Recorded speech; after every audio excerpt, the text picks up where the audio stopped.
Hey y'all, don't have music this time. It's not my late at night, and I didn't think to put it on. I'm JWoww, Planet JWoww, and hi everyone.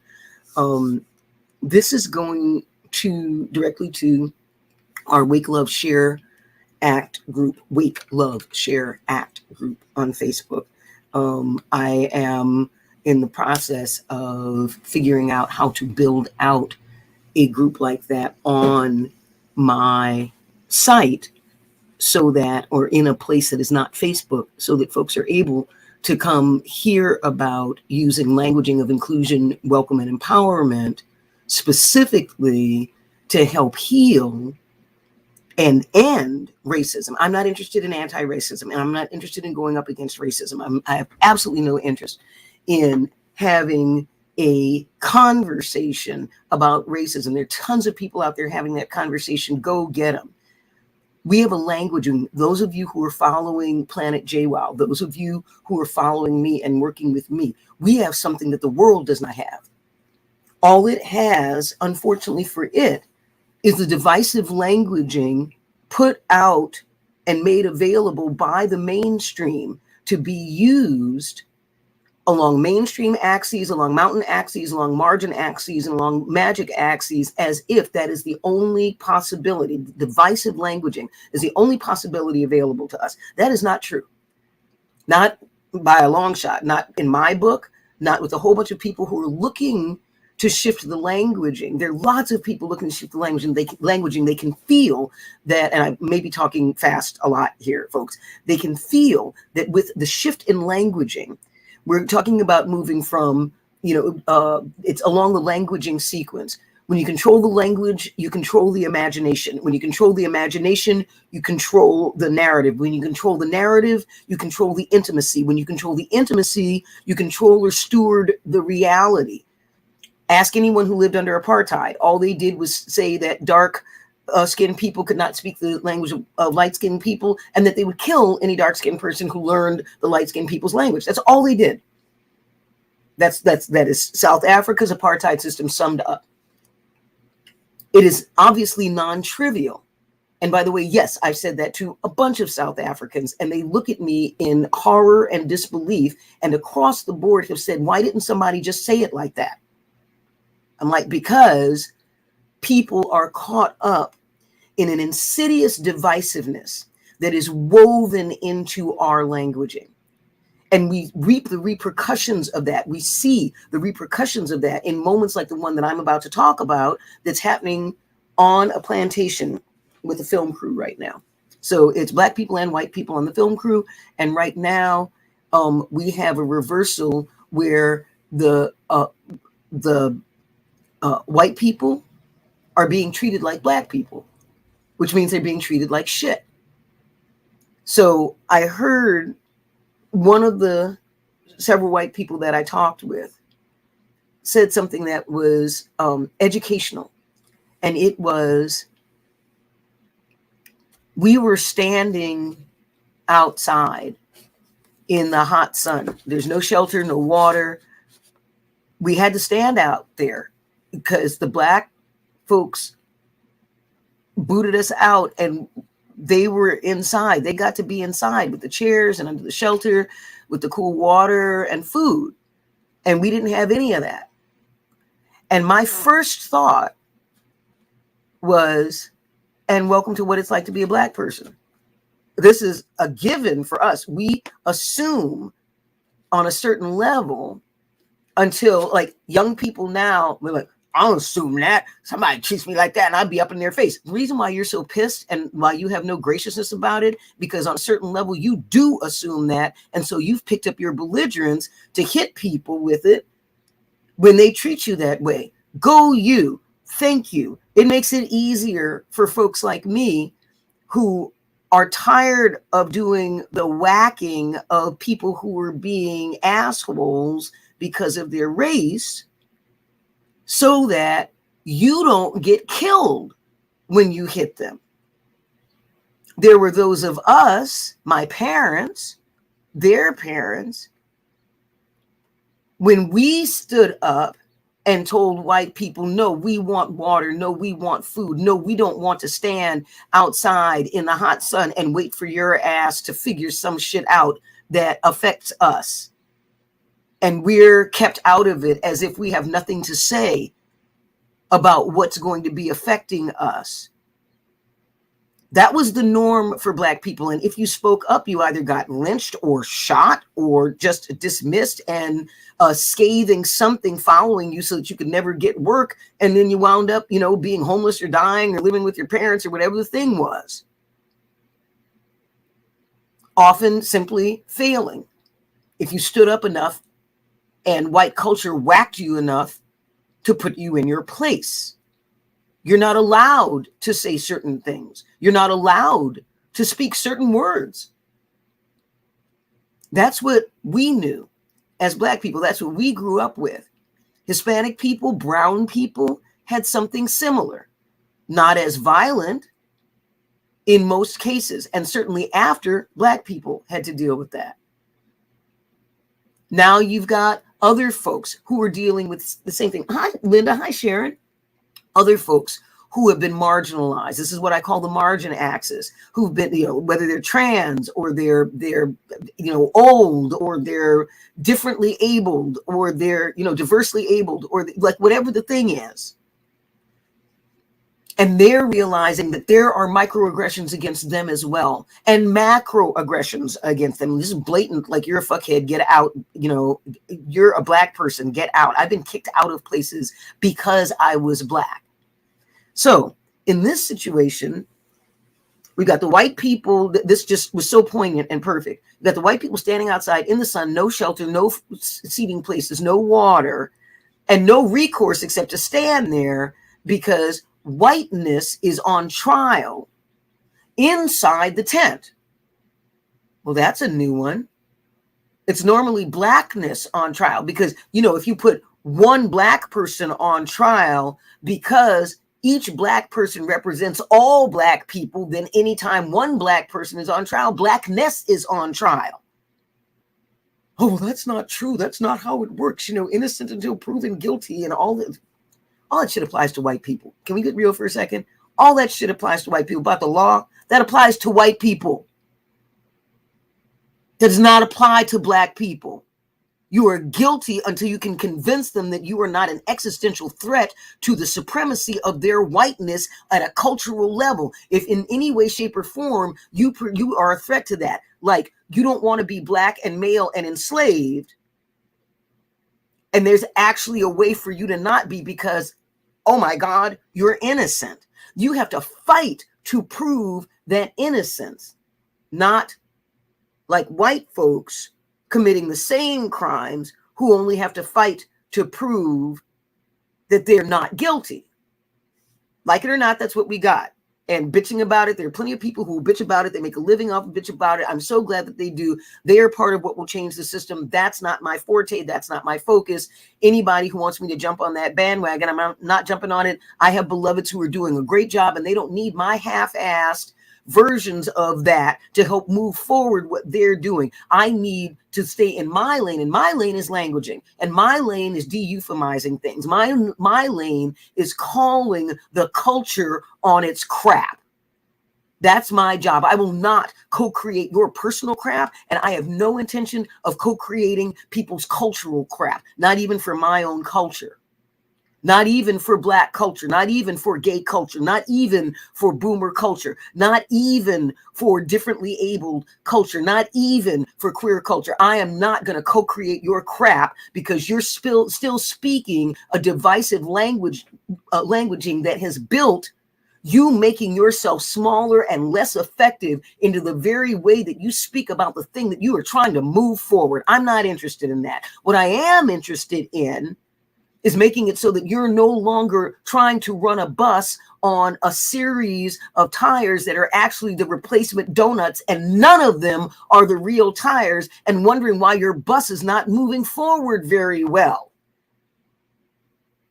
Because that's what this conversation right here today is about. It's about a different way of looking at racism that gives us the room to look at it, not from the divisiveness larger cultures' divisive languaging mandated perspective of, oh, white person says nigger and now is bad person no matter what the circumstances, unless of course they're a white rapper, because they're allowed to make money off of that divisiveness. Okay, there's that too.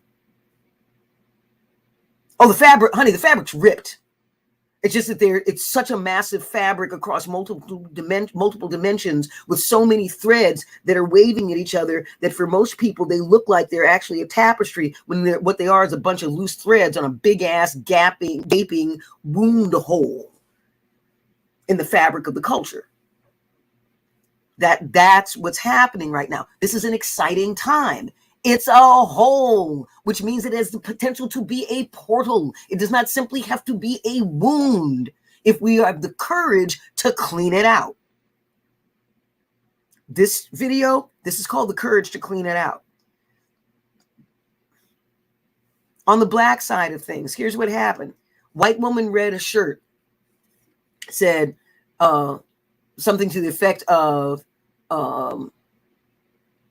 nigga gets to be gay too, or something like that. It wasn't about the word nigger. It was about the you get to be gay, and you get to be queer. And it was a, blatant statement of that queerness.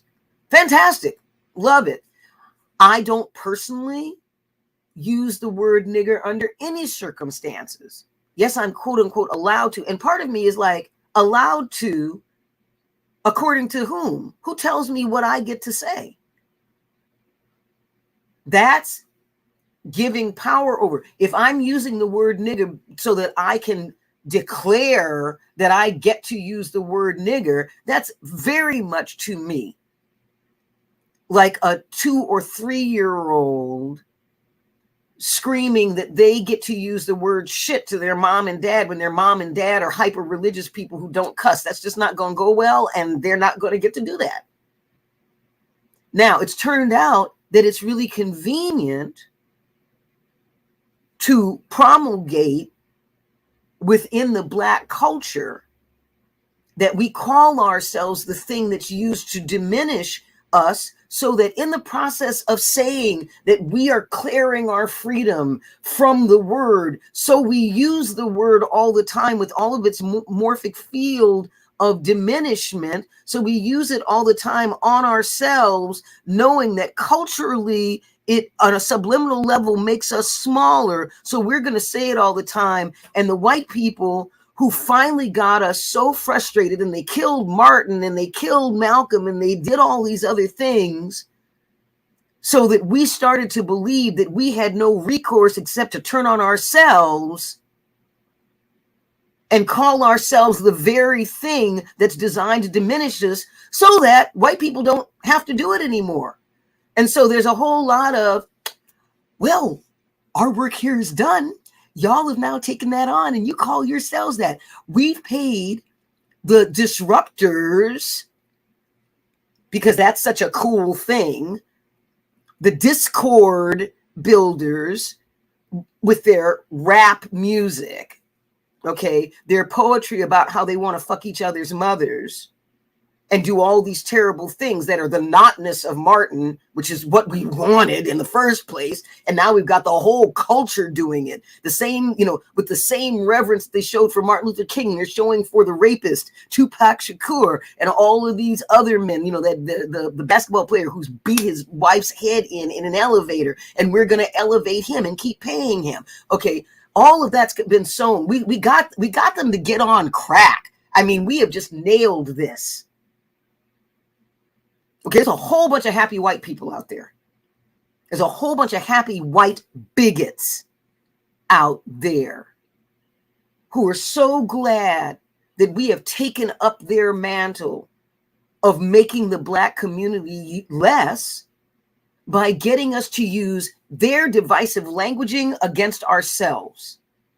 Good job. I'm here saying that's bullshit. I'm not going to use that word. I'm not even using the word medicine people, because medicine people comes from colonizer mentality, separating the actual healing and medicine, the actual healing that tribal elders trained in Mojusin in their culture were able to do in order to say, we have actual doctors and you have medicine people, because we want to be respectful, because we want to like take your shit from you, and we can't take your shit from you unless we get you to trust us, and you won't trust us unless we tell you that we're saying a positive thing about your medicine people. So we'll call them medicine people. See, we talk about our doctors and they're medicine people too. And so you're medicine people and they're medicine people. We just want to steal your shit. You know, we want to get Valium out of your valerian, and we want to get aspirin out of your whatever that comes from, and we want to get all that other stuff from you. We're going to give you some beads for an island. So we're going to tell you that these are respect words. See, we talk about medicine with our doctors, and we're talking about medicine with you. We're just going to name you medicine person. So that when you get introduced as actually knowing something, and we're smiling at you as we introduce you and we say, here's the medicine person from the tribe. And then everyone in the room knows that you're not really a doctor. You don't really have medicine. We've proven that. We're just, even though we've got you in a suit or we've put you in a skirt so that you look like an actual human being, we're not pretending in any way, shape, or form that whatever that little thing is that you do actually heals, because only Western medicine heals.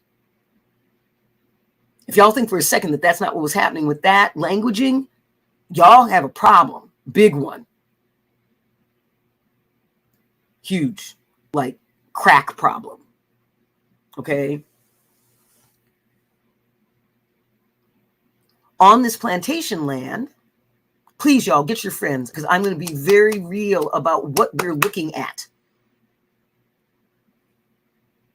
As you say, Linda, whole bunch of white people didn't understand why black people wanted to call themselves niggers. Well, there's a whole other side to this. Just because we do doesn't mean y'all get to. There are a whole bunch of things that white people get to do that black people didn't get to do. You know, like drink water out of a clean fountain, you know, shit like that. And so on a certain level, if we want to call ourselves anything we fucking well please, we get to do that. Now, I happen to know that Merriam-Webster calls nigger, says that nigger is the most divisive, horrifying, horrible word in the English language. That's from Merriam-Webster. In this particular case, the only thing that's happened, as we can see with the use of the word nigger in the black community, is that it's cemented a lot of the qualities that white people were trying to say are typical of black people. I know a whole bunch of white niggas sit around in their mama's basement playing video games all day, not doing shit, talking smack about everybody as if they have some power when they have no power, none whatsoever. No ability to influence that which is not their business. They can barely state whether or not they're going to have hot water. They have no say in their cultures and societies, and they're pissed about it. And they're lazy about it. They don't really do anything about it. These are all niggerish qualities, and they have nothing to do with your melanin count. They also have nothing to do with the upstanding and wonderful people who have adopted this divisive languaging out of self-defense, out of cultural self-defense. You want to know why they use it? It's called cultural self-defense. You're going to call me that anyway. You're going to tell me that I have no power. At some point, your light-skinned ass is going to get pissed at me, and your systemic racism is going to come up and in, and then I'm going to get hurt because I actually thought that we were connected, that we were working on equalizing how we're each valued as human beings. This is what happens to black people. We think that people are standing with us. You know, we think we're training someone to be an ally at our job, and then they get boosted into the management position over us so that we're working for them, because there really isn't equalization.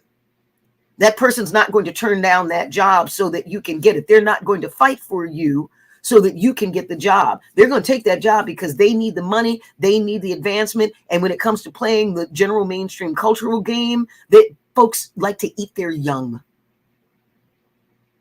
So what do we do to not be that?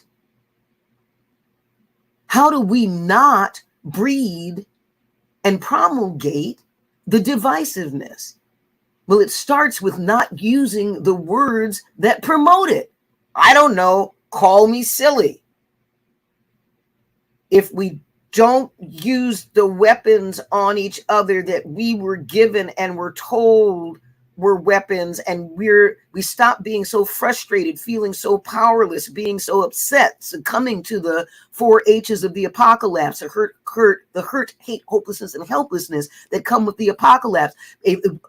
We were told these weapons, you either get to turn it on yourself or other people in your culture. You are meaningless to us. We are white people. We have all the power. You have none. Now, here are these weapons. If you turn them on yourselves and each other, we'll reward you.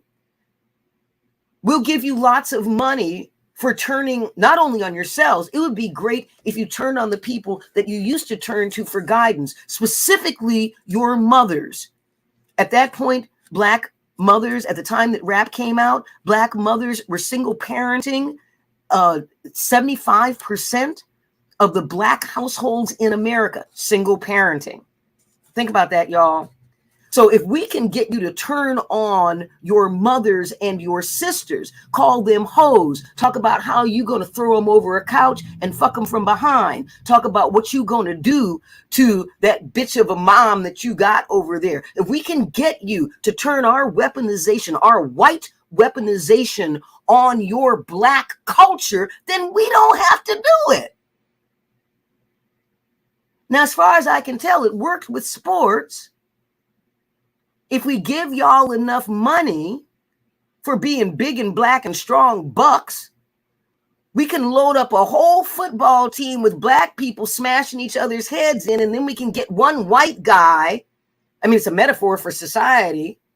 We get a bunch of Black guys to smash their heads in for entertainment for a bunch of white people.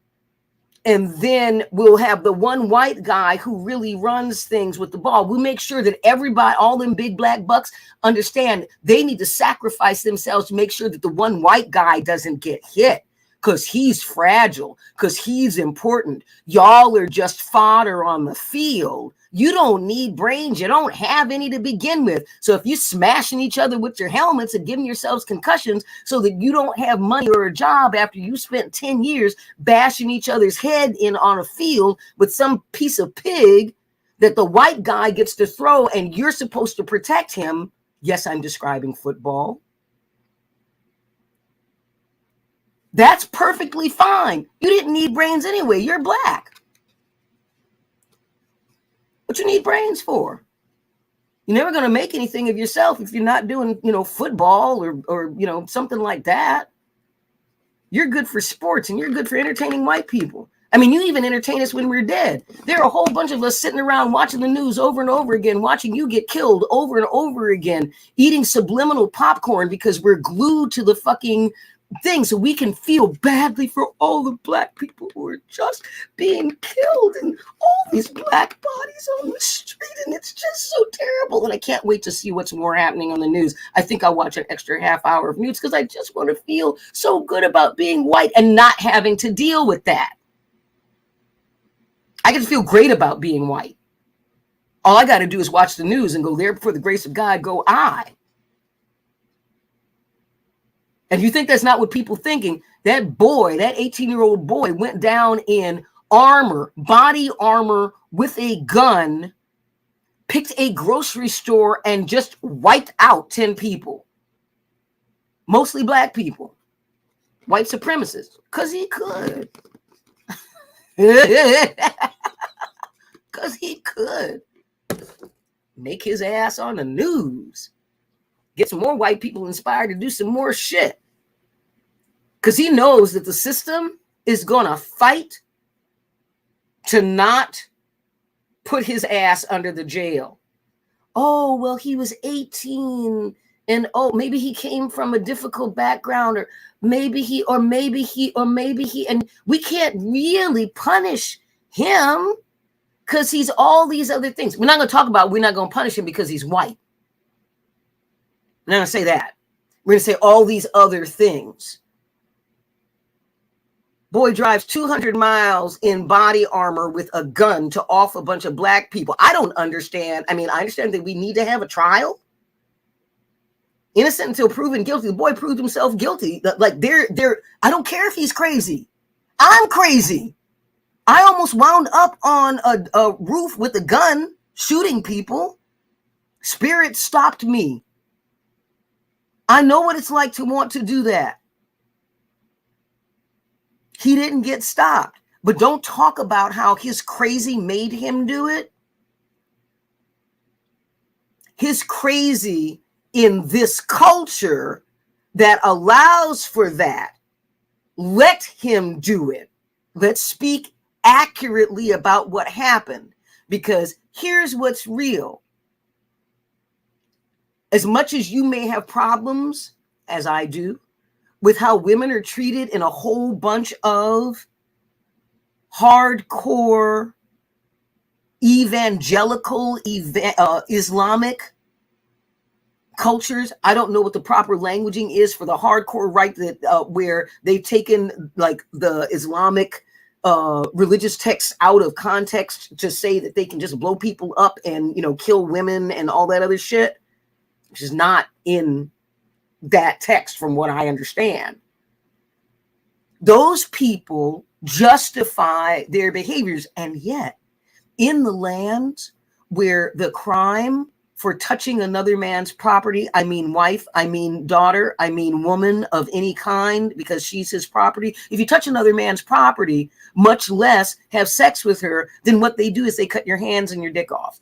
Okay, guess how often that happens? Very little.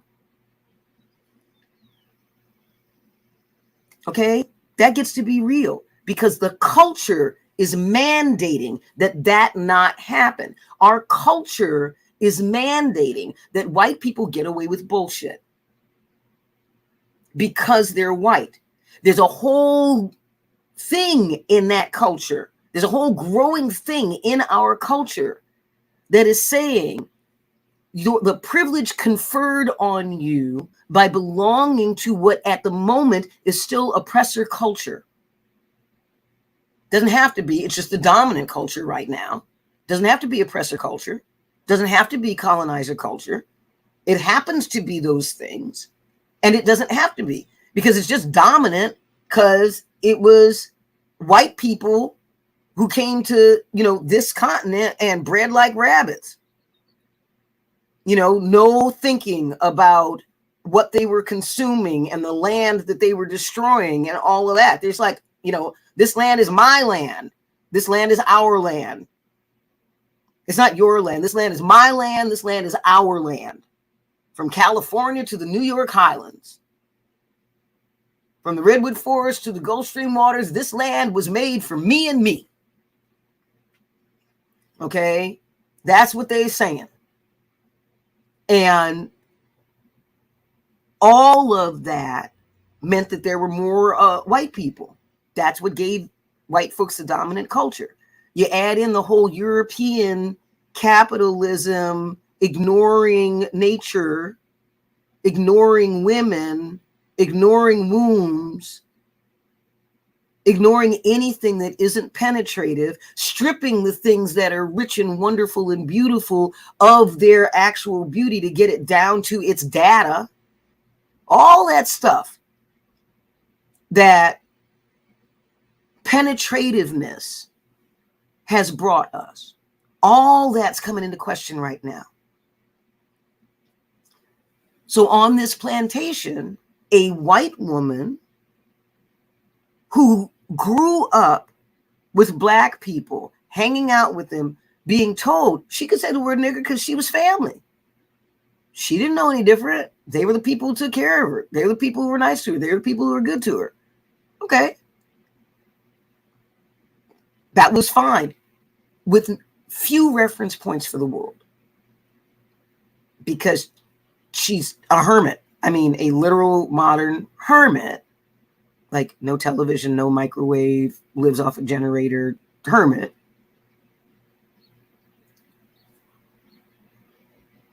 Her ignorance was no excuse, because it isn't any excuse. If you're going to stay in your secluded environment, that's great. And how you are is how you are. If you are stepping into another environment, it's good to know what the rules are for that environment. And if you are new to that environment, it's important to trust the people who bring you into it, because that's another piece. So this is a white woman with that level of innocence who got brought into an environment to work on racial equalization and healing, among other things, onto a plantation where all of that energetic is going to be there to rise up and fill that vessel and open things up and or blow things up. Well, things got blowed up.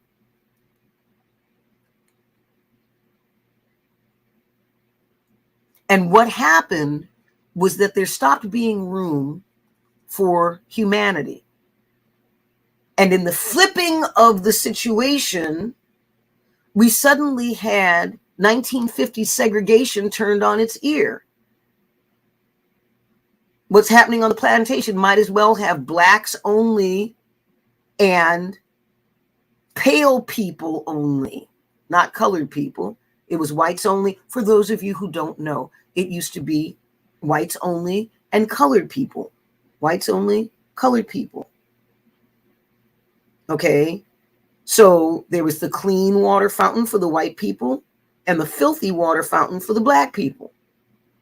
There was the cleaner section. It was always, if you had a space and one part was cleaner, the white people got the clean part, the black people got the dirty part. Like whatever was considered to be the better thing, the better piece of fruit goes to the white person. If you're about to feed a white person or a black person, for those of you who don't know that it was that simple. And it was that simple at a level where black people, when presented with a good thing and a better thing, gave the better thing to the white person and kept the good thing for themselves. Or presented with a shitty thing and a really great thing, the great thing would go to the white person and the shitty thing would go to the black person. Not because the black person thought that they were less than, although so many eventually took that on. It was because if you took the better thing and a white person found out that you gave the shitty thing to the white person and kept the good thing for yourself, they would tell their friends, come to your house and lynch you. Go ahead and give the white person the good piece of fruit and eat the one with the worm and live. That's real. That's in so much of our blood. So these young people who were pissed, they came out the womb pissed because their parents didn't get to speak their pissedness. At least they got to feel it. Unlike their parents who weren't even allowed to feel it. If it even looked like you were upset about being treated like a nigger, they'd just kill you. And then there's that one less rebellious nigger to worry about. I'm using the word nigger a lot in this. I want to drive it home how horrible this is. I do not agree that it is applicable to black people. I believe that it is a state of being that is a terrible state of being. I have called people of every color niggers at some point. Because there is a thing that goes with being a nigger. There's an ignorance. There's an idiocy. There's a laziness. There's a horribleness. There's a maliciousness. There's a dumbness that goes with nigger behavior. And that none of those things have anything to do with whether or not you tan fast. None of them. So, white woman reads a shirt, reads the word nigger, a black woman's shirt, black person's shirt, think they go by they. The black person gets upset, goes, well, maybe this white person somehow doesn't know, says, you know, white people can't say that word. And the white person doesn't get that they actually mean that because they know for a fact they were raised by black people. It's a white person who was told specifically by Black people that it was perfectly fine for them to use that word because they were family and they're very proud of it. And so did not have the typical today horrified white person apologetic, oh my God, I've committed against the sin against God and nature by using the N-word. They're going to take away my wokeness card. Oh, terrible me. Am I being sarcastic about woke white people? Yes, I am. I don't want y'all to miss it. Okay, reading a bunch of books about the horrible things that have happened to Black people does not make you woke. You know what makes you woke? What makes you woke is standing up and being an ally. What makes you woke is taking the picture when you see something going on. That's an ally. Or running your camera. What makes you woke is when you actually stand up on something. If there's nothing for you to stand up about in your neighborhood, then go find something. There are plenty of Black people dying everywhere. There are plenty of not white people who are getting into trouble for being not white everywhere. You don't have to look very far to find something to do. Your wokeness is not a shield. What it is a credential to offer with your mouth and your money. Can you speak in a way that opens doors for people who are not white so that they can come in? Can you speak on their behalf? And I don't mean just open the door. I mean, say, I would like to bring this person in to help us learn about the actual experience of this, since we're never going to experience what being Black is like specifically so that we can get to an understanding of it and then talk about what's next. What happened is being dealt with. There are plenty of people who are rolling around in how horrible all of the past is and the terrible things that happened, and making sure that none of those terrible things get erased and lost. Thank you. For me personally, with my feelings, it is depressing and horrifying and makes me want to stop, or makes me want to be, because I have an insane temper, it makes me want to lose my shit and want to do something to someone just because I'm pissed. So let me not do that. Just like, even though I have personally talked with enough people and done enough things to make sure that 170,000 families got fed across 4 states, I've never set foot in a shelter to feed any of them. And I never will. When we are feeding millions, if not billions of people, I'm shooting for the billions, I still will never set foot in a shelter. I don't want to see the people who are eating. I want to make sure they have food. Y'all who want to serve them and bring the magic and powers of your healing love into that direct channel and put it into their food and feed them, please do. You don't want to go out and go get the food. That's not your lane. That's my lane. And those of us who can do that part and then make sure that you have food to feed those people, go us. You and us. Yay. No judgment. No valuation about which one is better. If I don't get you food, you got nothing to serve. I can get food till the cows come home. If you don't actually put it on a plate and put it in front of them, they're not going to eat. It's just going to rot. Everybody's got their place. Let's do it. Yay, us. Ending the racism thing is no different. White people have fucked up. Black people have fucked up. Now we have an opportunity to figure some shit out. Mostly white people have fucked up. Rip somebody from their home and then bring them to another land where they don't speak a language and then beat them senseless until they work for you. That's some fucked up shit. What the fuck makes you think that you get to do that? Like, what were you thinking when you thought that that was okay? Like, the first person to enslave somebody woke up in the morning and one morning and said, yeah, I think I'm going to get myself a bunch of people who don't speak my language and don't have enough weapons to defend themselves. And I'm just going to kidnap a bunch of them, men, women, children, doesn't matter, and throw them on a boat and then beat them senseless until they work for me.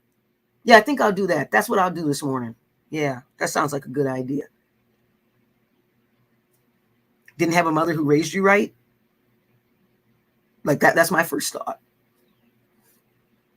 So what is the languaging that can actually help this heal? let's start with, can we strip the divisiveness out first? Can we talk about what's actually happened? If we're going to fight about something, let's agree on what we're fighting about first. It's a thought. I don't want to do the work of the divisive culture for it. I don't want to simply be divided because my feelings got hurt and I'm insulted. And I mean my feelings on a personal level and or my feelings on a cultural level. The white woman who read the word nigger insulted the black woman personally and insulted her culturally. That happened because of modern circumstances that say that low melanin count people do not get to say that word. I don't disagree with that. I would love it if we could make it so that high melanin count people can't say that word either. Would love that. Let's start with an equalization there. And there could be another word that could have the endearment and have us speak to a lowest common denominator, which is what that word does, as a stereotype for us. I'm sure we could come up with something else that's not so laden with just straight out hatred that all we're doing by using that word is taking this global, ancient, morphic field of hate and pouring it all over ourselves when we use that word. Okay, so, and that's not what that is for folks who use it. That's my take on it. That is my personal take on it. I'm not speaking for Black people. I'm speaking for JWoww. I'm speaking for Julie Carol Woods. I'm speaking for what happens in this meat sack. I am not speaking for the entire Black race any more than one white person fucking something up is speaking for the entire white race, whatever that white race is. Is there a white race? Oh, wait a minute. There isn't. Because there isn't a Black race either. It's a melanin count issue, folks. That's what it comes down to. We're in the middle of a bunch of melanin wars. Swear to God. Which is ridiculous. It's as ridiculous as it sounds. You're going to hate me because I tan faster than you. That's really what we're going to do here. Because that's what it comes down to.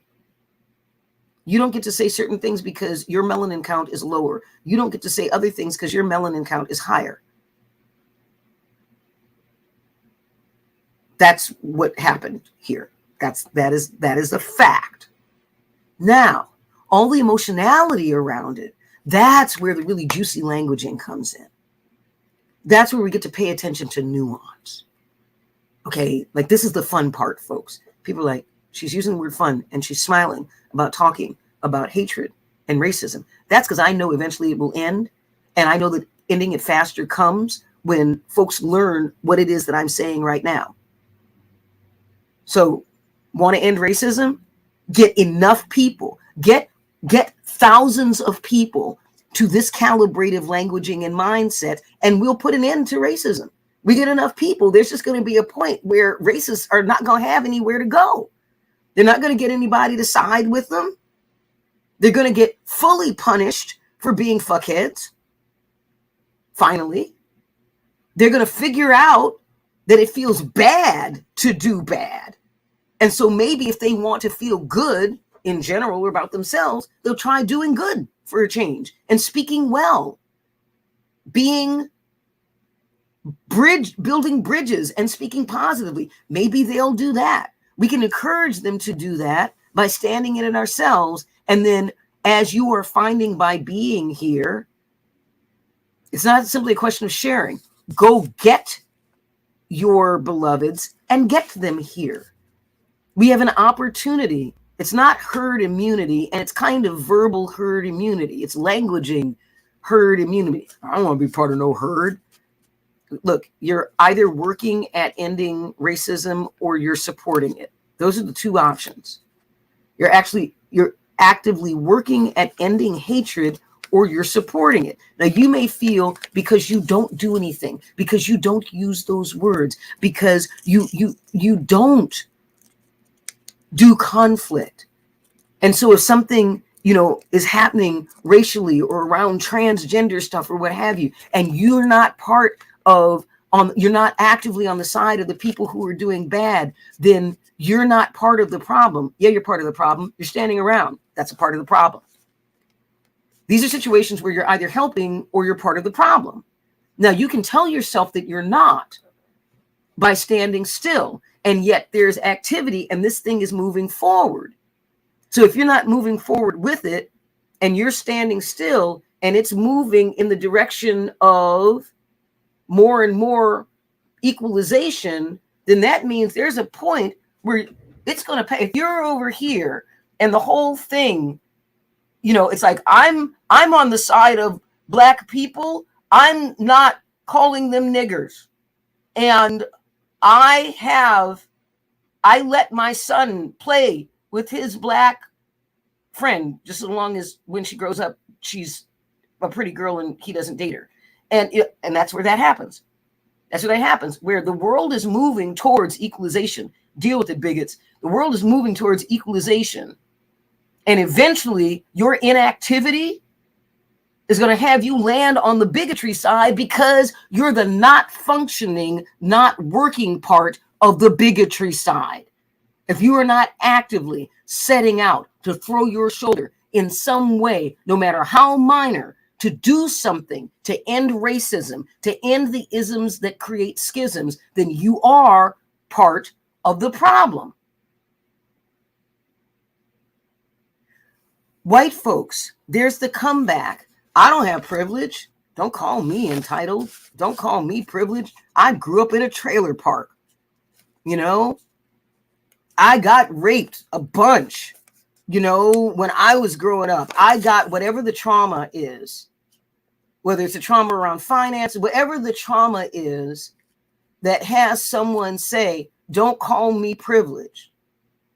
I don't have privileges. I'm not a racist,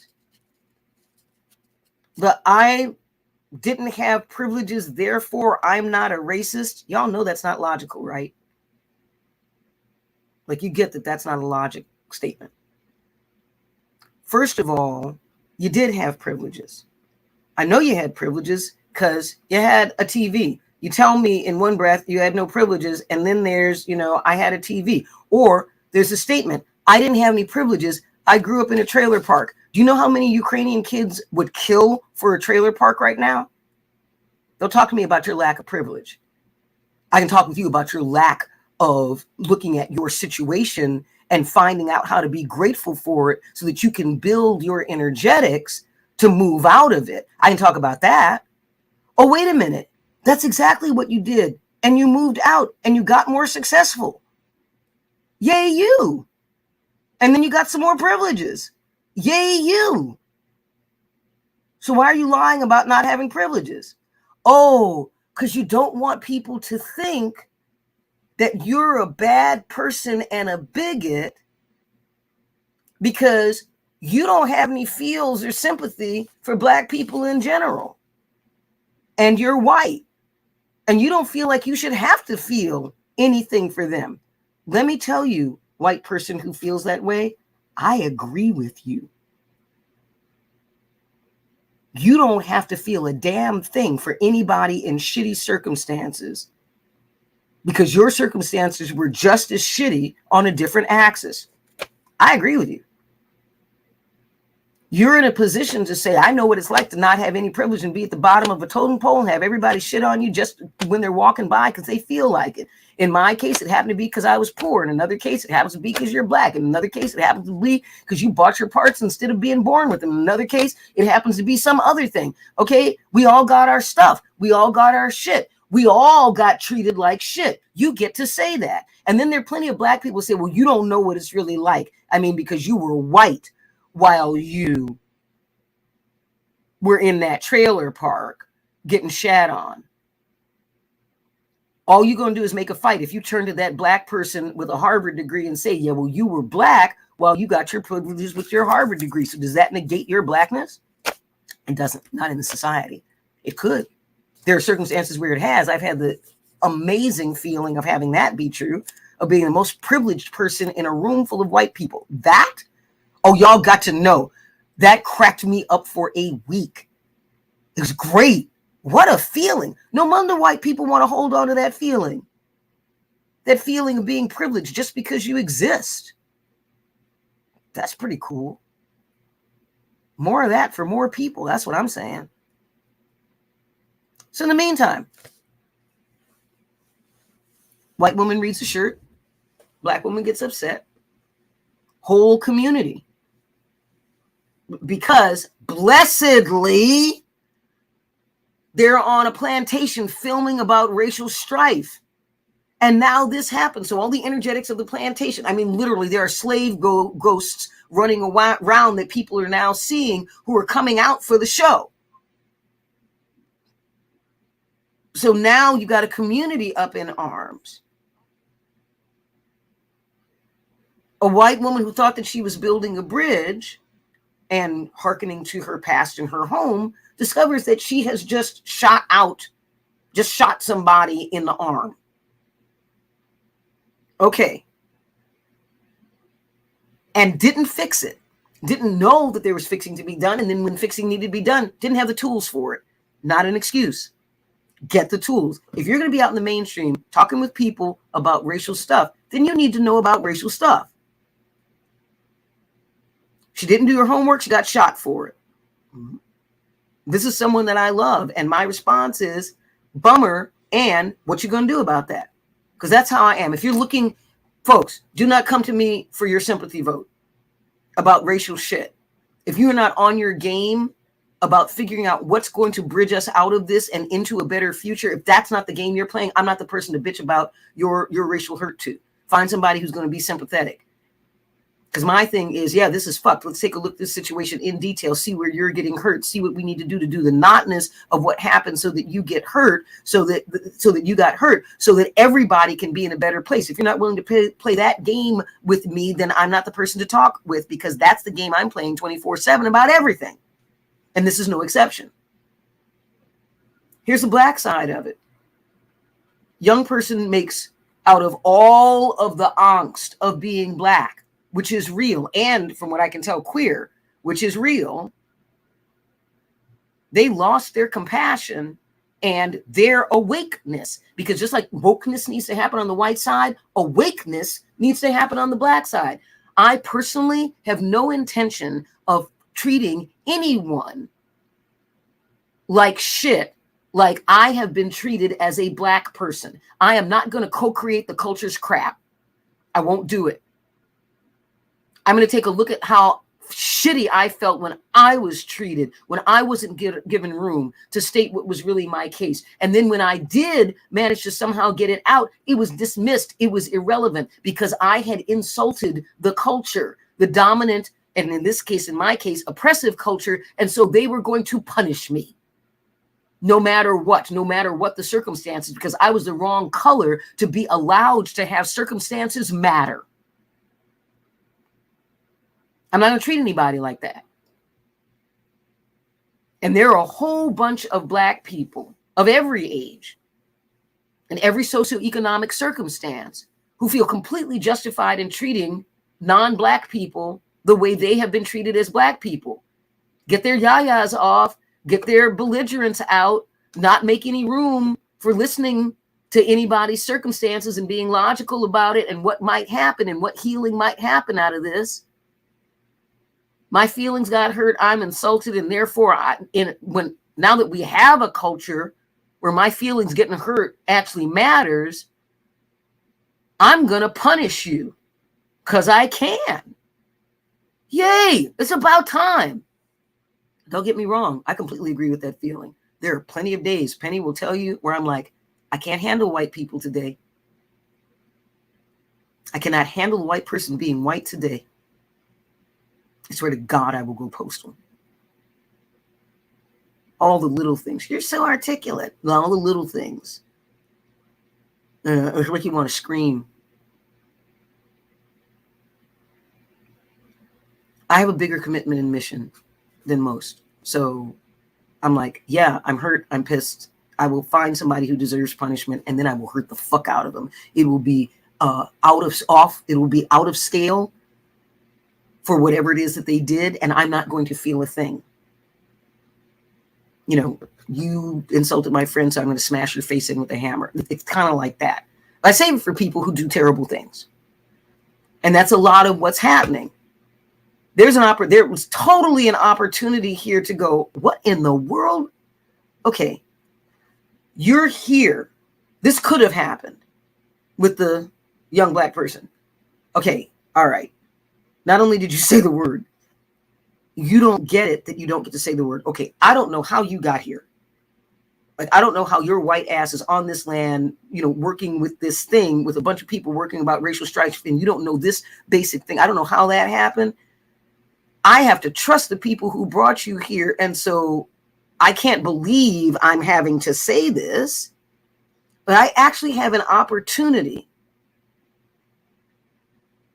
to educate an ally.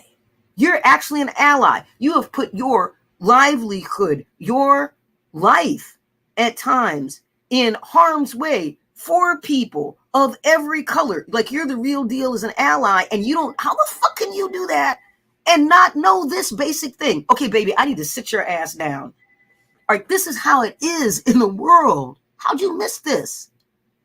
And you get to be upset that they missed it. And then if you listen and hear, hey, I've been holed up in a place where there's no real contact with society other than what people bring, and they're not bringing this, they're coming to where I am to learn my nature things.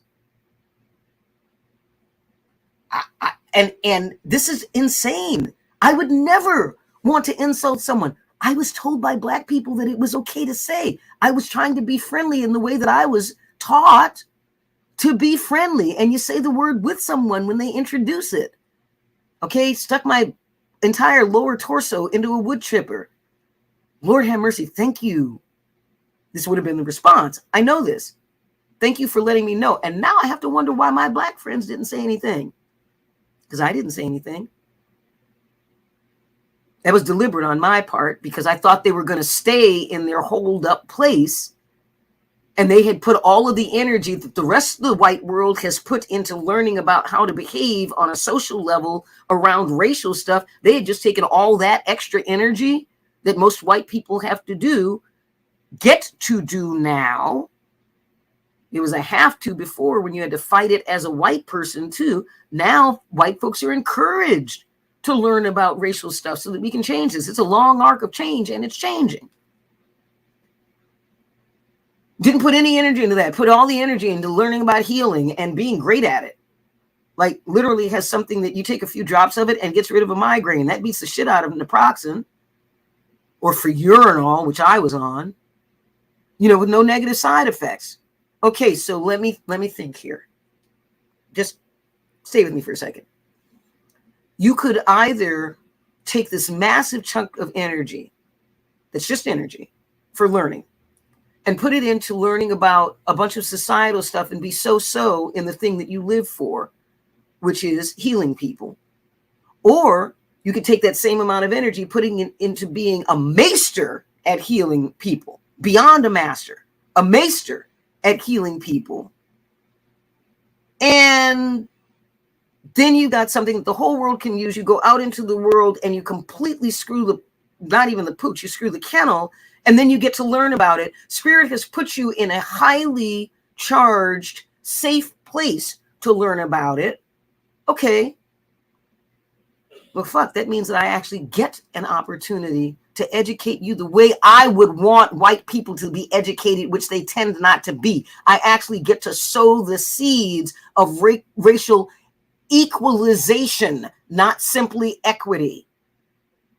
No, it's not my job to educate your white ass about stuff unless I choose for it to be, because I am more committed to ending racism than I am to being right about how stupid white people are, because that was a stupid white person thing to do. It was. And now here you are sitting wanting to correct it, and you know, and like so many black people, if not most black people at this point, we're tired. I happen to be resting up by not being out in the world. So I'm not tired the way a lot of black people are. So I'm talking to white people about this shit. Black person tells you, not my job to educate you, even if they've been friends with you. They have a right to say that. They've been doing little nano educational things with your cute butt and a whole bunch of other white people too, all goddamn day long. They get to be tired and not want to educate you. That is valid. It's your damn job, white people, to go out there and get your fundamental education, read the books, learn the things that you can learn from books, and then go see someone like Hillary Lake and her Grace Between Races and take her class and learn how to be a better ally. Get good at allyship. I got a class called the Actionism Matrix that I wasn't going to teach for a while, and now I'm going to teach. It's all written out. I wrote it for Harvard. I developed the class for Harvard Graduate School of Education in case you're wondering whether or not people who are in the upper mucky muck of society think that it's important to get the education happening. It is. We could make it easier. We could have a more equalized society faster if more white people did more to educate themselves about what's really going on. And I'm not talking about what the news feeds you, and I'm not talking about what you learn in a book. You start asking black people by starting out and saying, hi, I need to ask a stupid white person question because I really don't know, and I'm not learning it in the books, and I'm not getting it from the courses that I'm taking, and I want to be a good ally, and I suck. May I please, not I want to ask you a question and then ask the damn question. That's entitlement. Not, you don't get to do that. You get to say, may I please ask a question? And then you get to hear back. You may ask it. I may decide that it's too dumb for me to answer, or I'm just insulted by it, and I may decide not to give you an answer. You may ask it. I may not answer. So you may get your feelings hurt. You still want to ask me that question? Black people, I'm letting you know what to say when you're too tired to educate them. I'm going to say things like that. I've been saying I'm the black person for you to talk with if you got stupid white people questions. Yes, I want you to call them stupid white people questions so that you're so insulted that you have to ask it, that you make sure that you learn the answer, implement it, and never have to ask anything like that again. I want you to divide yourself from your smaller self with the languaging. I want you to. You will get to being a great ally faster if you divide yourself from the very divisive languaging that keeps you from being an ally. In order to be an ally, you're using divisive languaging to try and be an ally and wonder why your efforts suck. They're meant to suck. They're designed to suck by the very oppressor culture whose melanin, low melanin count you share. If you say things like, this is a stupid white person question,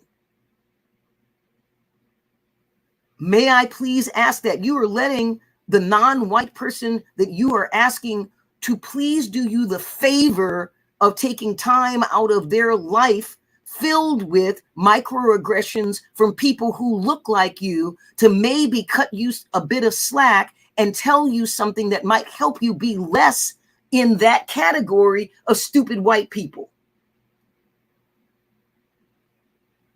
Well, we don't want to insult people because then they don't learn as well. No, I do want to insult people. If you're out in the mainstream and you're white and you have a low melanin count and you're not standing up right now, well, I don't know how to stand up. Okay, well, I can tell you, you're here. You want to know how to stand up? Get in touch with me. Get a bunch of your friends who don't know how to stand up, and I will teach you a hardcore course like this about how to be a better ally, how to get strong enough to take the beating that you're going to take for standing up for your ancestors and the damage that they did to say, yeah, I'm learning from them. I'm not that. What do I need to do to make sure that that never happens again? Stand up like that.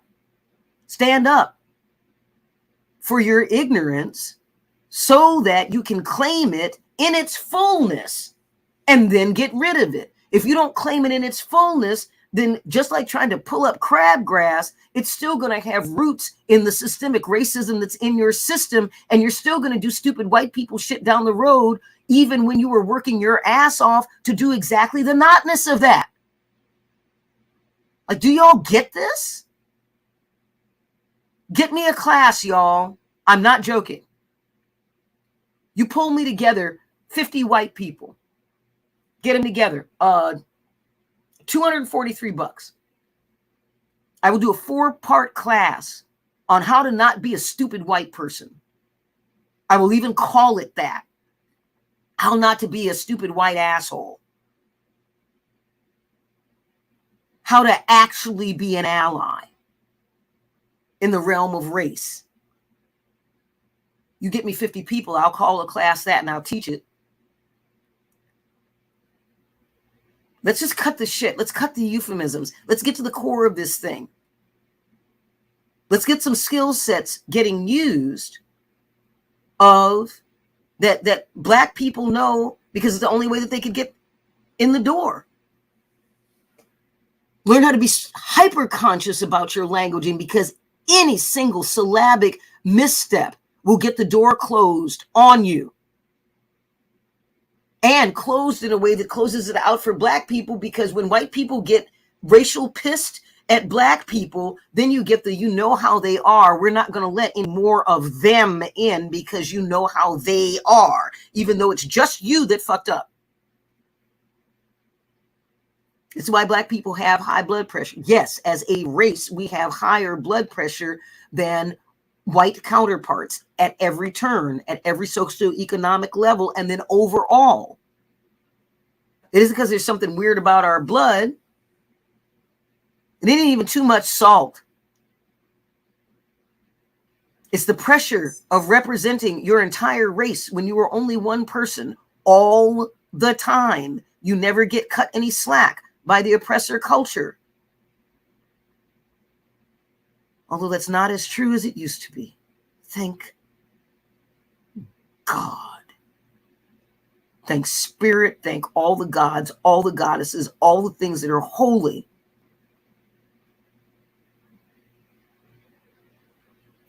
Got a beloved who works with us on graphic stuff. The instant I say something, jumps right in.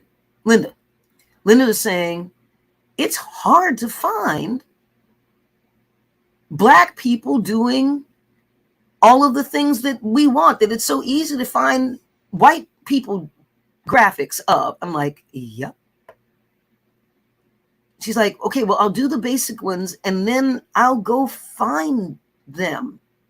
And then I watch it hit her. You got it, Stephine. Welcome back. 50 people, ASAP. Like, if somebody can find me 50 people in the next week, I will start the class in 2 weeks. That simple. Swear to God. Okay, I'm on this. Y'all are going to have to bring the people to me. I'm an old Black woman asking you to find me 50 white people who would like to not be assholes. Surely there are 50 of them with $243 a piece. And I think I'm going to do 3 classes, not 4. Because then I'm going to do a further concentrated one on the next thing. Okay, it is hard for me to believe that it's going to be difficult to find 50 white people. And it might be. We'll see in a week whether or not folks have come forward. Because I'm going to say this all over the place. I want someone to take this video, cut out me saying that part, and put it everywhere. I may do that. I may put it on TikTok. Hey, white people, want to not be assholes? $243, 3 courses, 3 classes, 50 people, and I will do rounds of that. I swear to God, if there's a waiting list, I will do a class every day, 5 days a week for months if we can get this out. So talking about Linda. You know what Linda did? Because Linda's quiet, okay? She's not this. She's just super efficient and, you know, does her brilliant, fun, genius thing in the background. Great. Linda, after she said, this is really hard, I'm going to do these others first, and then I'll get to that. I had a moment when she said that of, I just don't believe that she's going to let it sit. I think she actually means, I swear to God, let me do this first so that I can get these others out for you. And now that I know that it's this much of an issue, let me go find some so that we've always got something to fall back on. Do you know that she turned around, and I don't think it was even 2 hours. And next thing I know that there are 2 posts where she's gone out and found or culled or ripped off of things because she couldn't find them. All these pictures of Black people doing the things that we want to talk about. That helps end racism because she's making it easy. When I literally have a list of, Linda, I think it's 45 things or something like that, 36 things, something like that. Now, where every meme that we do that can show a different ableism, a different yesness, a different normalization, we're going to do it. But the ones that are ubiquitously potent and available. And see, there she is saying, yep, right now. I'm telling the truth, y'all. There are 90 million ways to beat this. You don't have to march. People are like, well, I'm not going to march in a march. I'm not going to do things like I don't like conflict. I'm not going to like jump into the middle of a fight or anything. Like, I'm not going to do that. I didn't say jack shit about you doing that. That's what people don't get. My fat ass is sitting on a chair making a difference. That's one thing I ought to teach. Armchair allyship. Oh, that's a good one. What do you guys think of that? Let me do a course on armchair allyship. If you're living on the net anyway, I would love to show you how to have your being on the net make a difference. If you're scrolling through Instagram anyway, looking at, puppies chewing their tails, every once in a while, every 20 minutes, take a break and go over. I'm making this up right now, folks. I don't know if I'm going to do this. Somebody will remind me. If someone, there are enough people here, Planet JWoww, remind me that I want to do this, and then maybe I'll get to it. Maybe we'll get it put up in Slack as a thing that I will do down the road in Brain Bliss so that I can read down and go, oh, I remember when I wanted to do that. What I want to do is I want to make a list of Instagram folks to follow so that when you take your 20-minute break from puppies chewing on their tails, you jump over to one of your ally things each day. One post a day. Saying something positive and encouraging, or posting in that place that needs to be lifted up. I'll have another list of places that list things that need to be shared. Here's a cause to be shared. Here's a wonderful picture of mixed race family doing cool things. Here's a lovely thing that's all the positive things about there being diversiveness in the world. Here's some quotes from JWoww, because she's quotable as fuck, because I really am, about ways that we can be better allies. All of those things in a list for people. So honey, I'm lazy. Lazy people make the world go round. It was not an Olympic athlete who invented the remote control, y'all. It was 450 pounds, 70% body fat of smart somebody sitting in a chair going, I'm not moving 2 extra feet to turn on my damn television. I'm going to sit here with these chips and a soldering iron, and I'm going to clip and clip and click, click. Nope. There you go. Turn the damn television on. That's the remote control was invented by a lazy person. Lazy people make the world go round. I am lazy. I want an end to race. I'm a lazy yuppie. It's the worst kind. Let me tell you, it is a personal hell or heaven, depending upon which day you catch me. I'm a lazy yuppie. So I want what I want because I want it, and I want to work the least that I possibly can in order to get it. And I live by the credo because I'm a triple Aquarian. So let me say this. I'm a lazy triple Aquarian yuppie. Right? Lazy people make the world go round. Triple Aquarians live by the credo. Aquarians live by the credo. Never put off till tomorrow what you can get someone else to do today. And I'm a yuppie. So I want what I want because I want it. What I want is an end to racism. I can end racism in big ways. I can end racism in little ways. Or I could just end racism in big and little and every other kind of way that I can possibly make up and get a bunch of other people to help me do it, because evolution is a bunch of innovations having a rave in the culture's sub-basement. When I say things like that, that's very catchy. This is what I mean. Innovations are going to the edge of our isness, stepping over into that notness that's at the edge, on the other side of the edge of our isness, and not dying.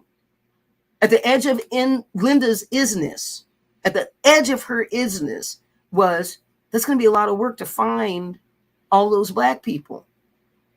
I could just use, I can go out and in a split second, I can get white people doing cool shit. I can get white people doing anything I want.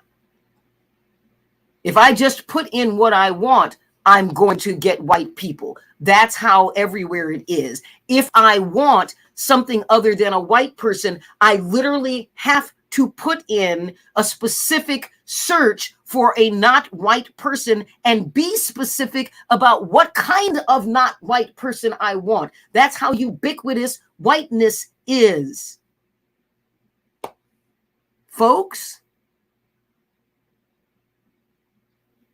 Linda went to the edge of her isness, stepped over into notness and went, I'm going to do something about this, and went, yep, not dead. So she went out and found out, I think the first one was a whole page of Black doctors.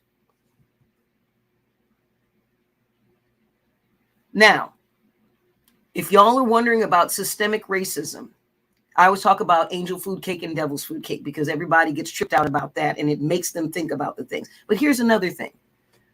When you say there were a bunch of doctors in a group, most people don't see doctors of multiple colors.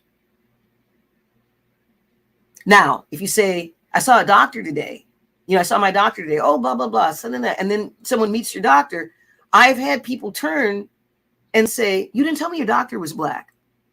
No, I told you I had a doctor. What makes you think that my doctor was any color? If you want to know what color my doctor was, you could have just said, what color is your doctor? But you made an assumption. That's systemic racism. Damn, Skippy, I say big two Ks. And you take me seriously, Linda. Like showing up and showing up and showing up and showing up. Take me seriously. Fantastic.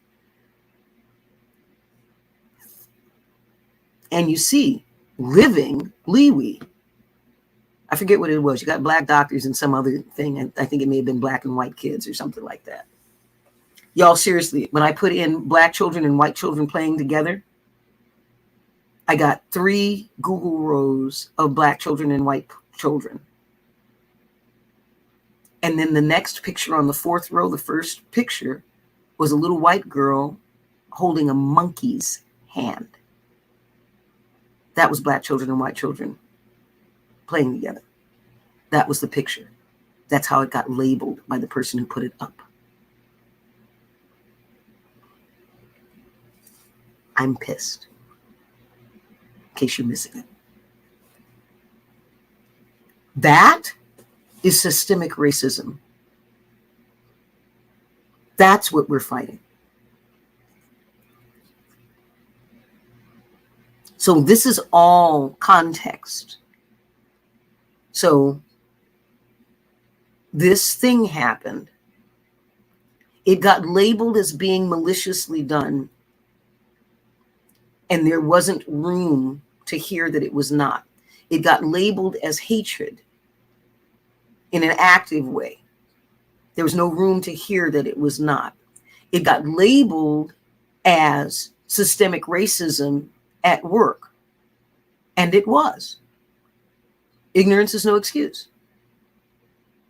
Now, that person immediately got what had happened after they hadn't immediately gotten it, after they saw the effect of something technically so small coming out of an effort to bridge and connect in an open way.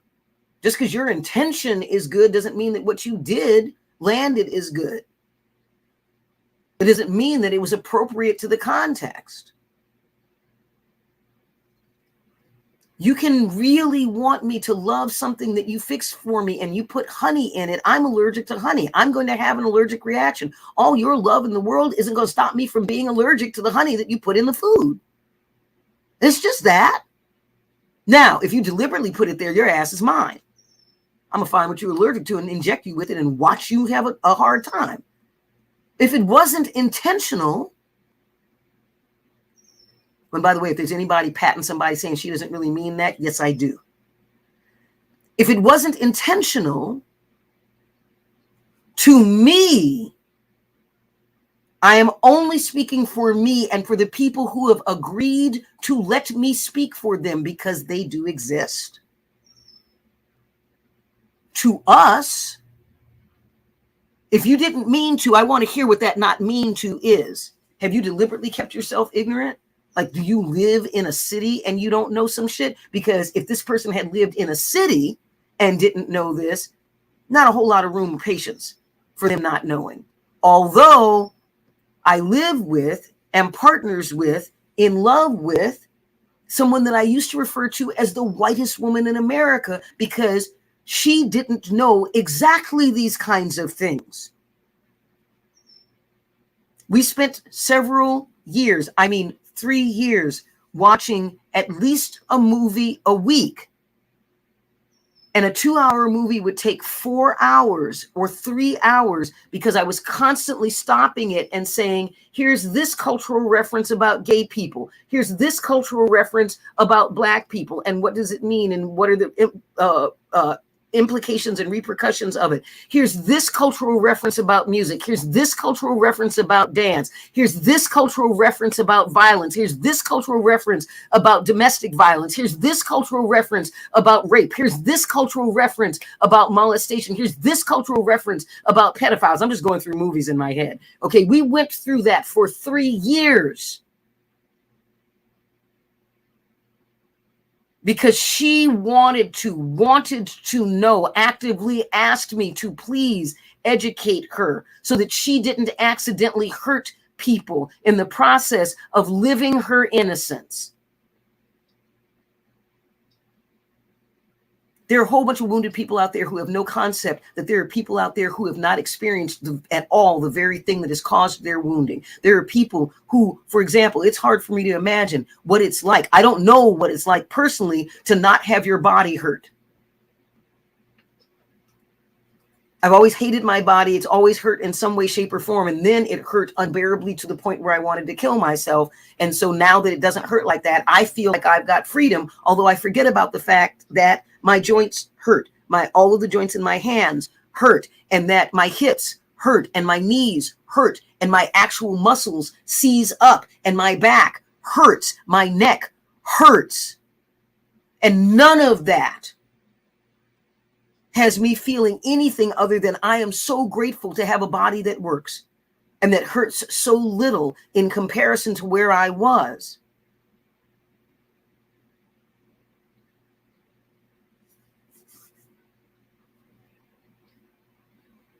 So this situation, I say, evolved out of a community meeting.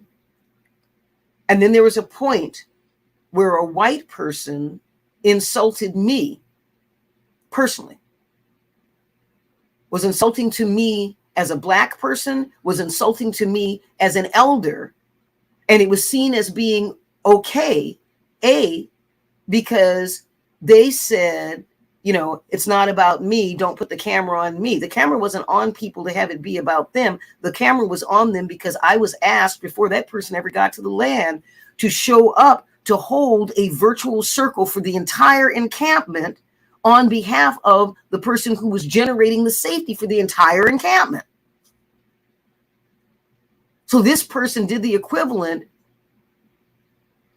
of turning her white back on a Black elder in a circle that was talking about racial equalization and the lack thereof.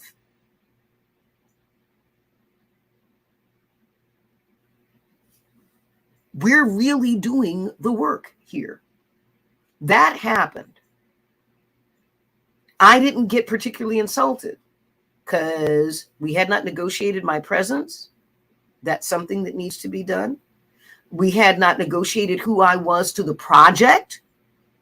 So there was no reason other than, my being Black and old and having stated my age and saying that I was brought in as an elder in support and being named the mentor of the person who's founded the entire project. Other than those statements, see, I'm setting it up.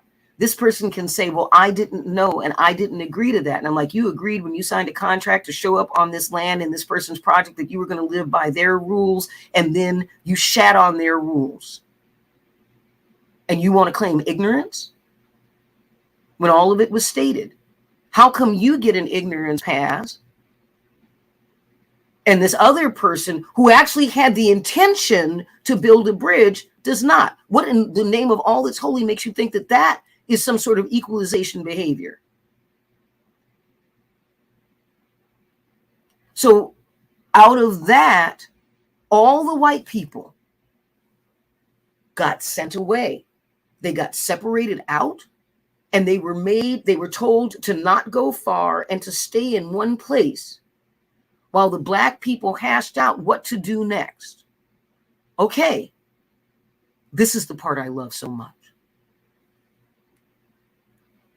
The white people were standing out there with no food, no water, no shelter, and no option to go anywhere, or else they were going to get ostracized and punished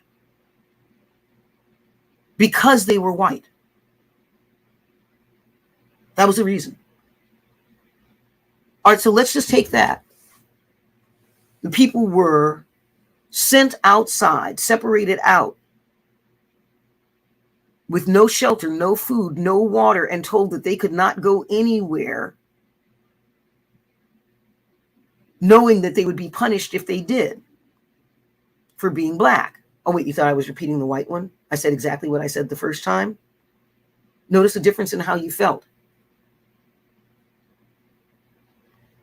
Because they were Black would be terrible, horrible, racist. Punishing people because of their melanin count, taking away their agency and saying that you will be a cultural villain if you don't stand outside in this hot sun with no shelter, no food, no water, no place to sit. You will become a pariah for having quit in the process of figuring out how to equalize things. Okay, I don't agree with that. I think that there needed to be some sort of communication in the intercom, and white people needed to go figure their shit out in a place where they could feel safe because their whiteness was being attacked. Their whiteness was being attacked. They get to not feel safe. Black people live with not feeling safe, so there's a certain measure of welcome to our club. I feel that all the time. When a white person complains to me about something that I've had to live with, in my mind, I may not say it to them because it's just not worth trying to educate them in that moment. It's not that I don't feel this. It's just that I pick my battles. I pick to work with white people who are actually trying to end racism. The rest of y'all are going to have to learn it from somebody else. I'm not looking to repeat racist behavior in order to fix racist behavior. That doesn't make any sense.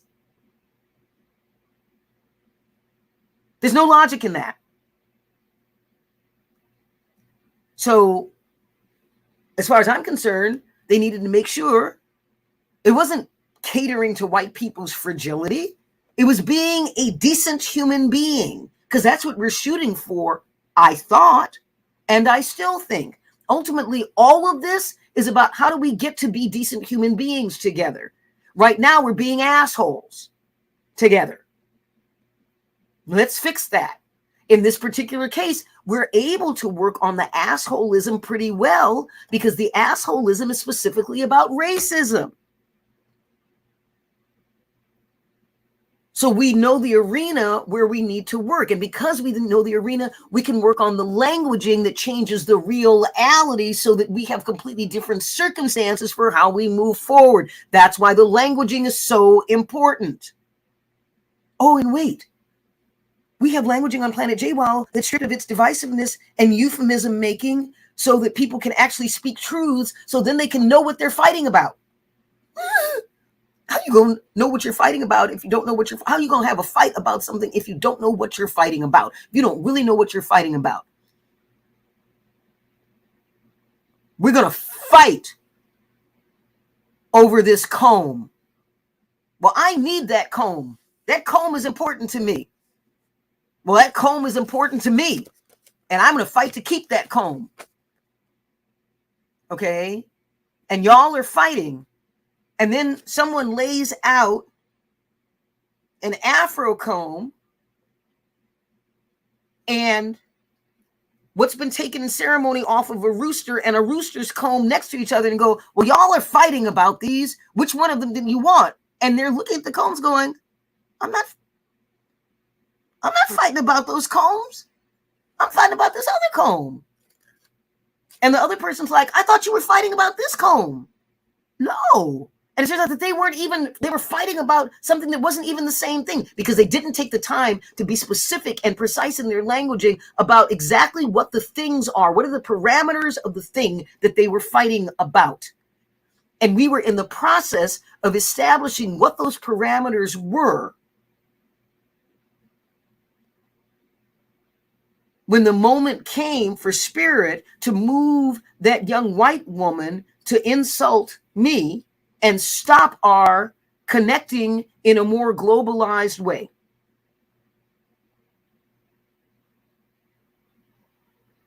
And the filming of what was going on, which is so precious for this growth, documenting it, being transparent. Truth, transparency, and trust will set us free.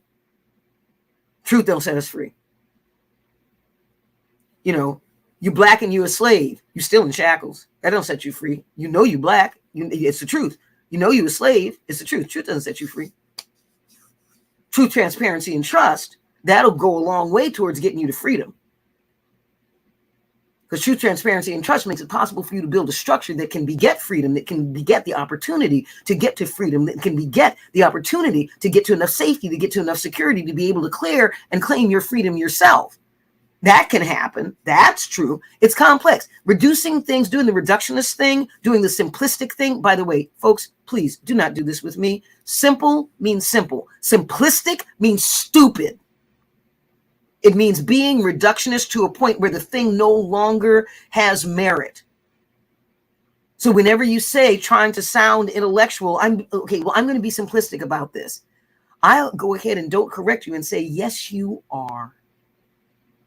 You didn't even bother to learn what the word means. So I'm going to let you make a fool of yourself over there. Okay. So I'm letting you know that I'm giving you enough rope to hang yourself if you don't know the difference between simple and simplistic, because we need to start being precise in our languaging.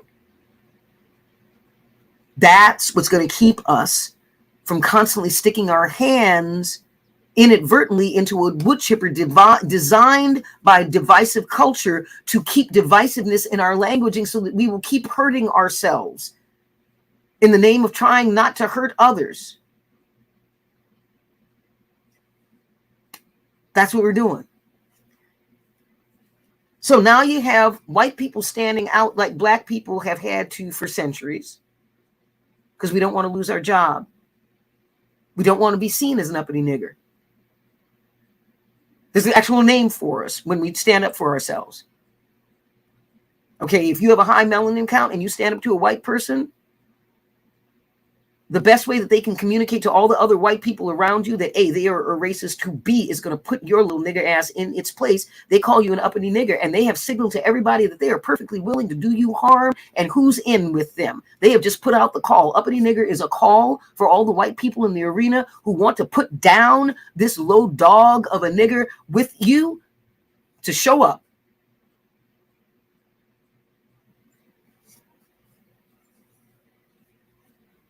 They don't get to use that now. At best, they can use the word nigger. They can't do the uppity nigger call because they don't know. And white people don't know whether or not they're in a room full of people who are like, I didn't know you were a racist, and going to have a whole bunch of white people turn on them. It's not worth it. They got to wait till they're at their KKK rally.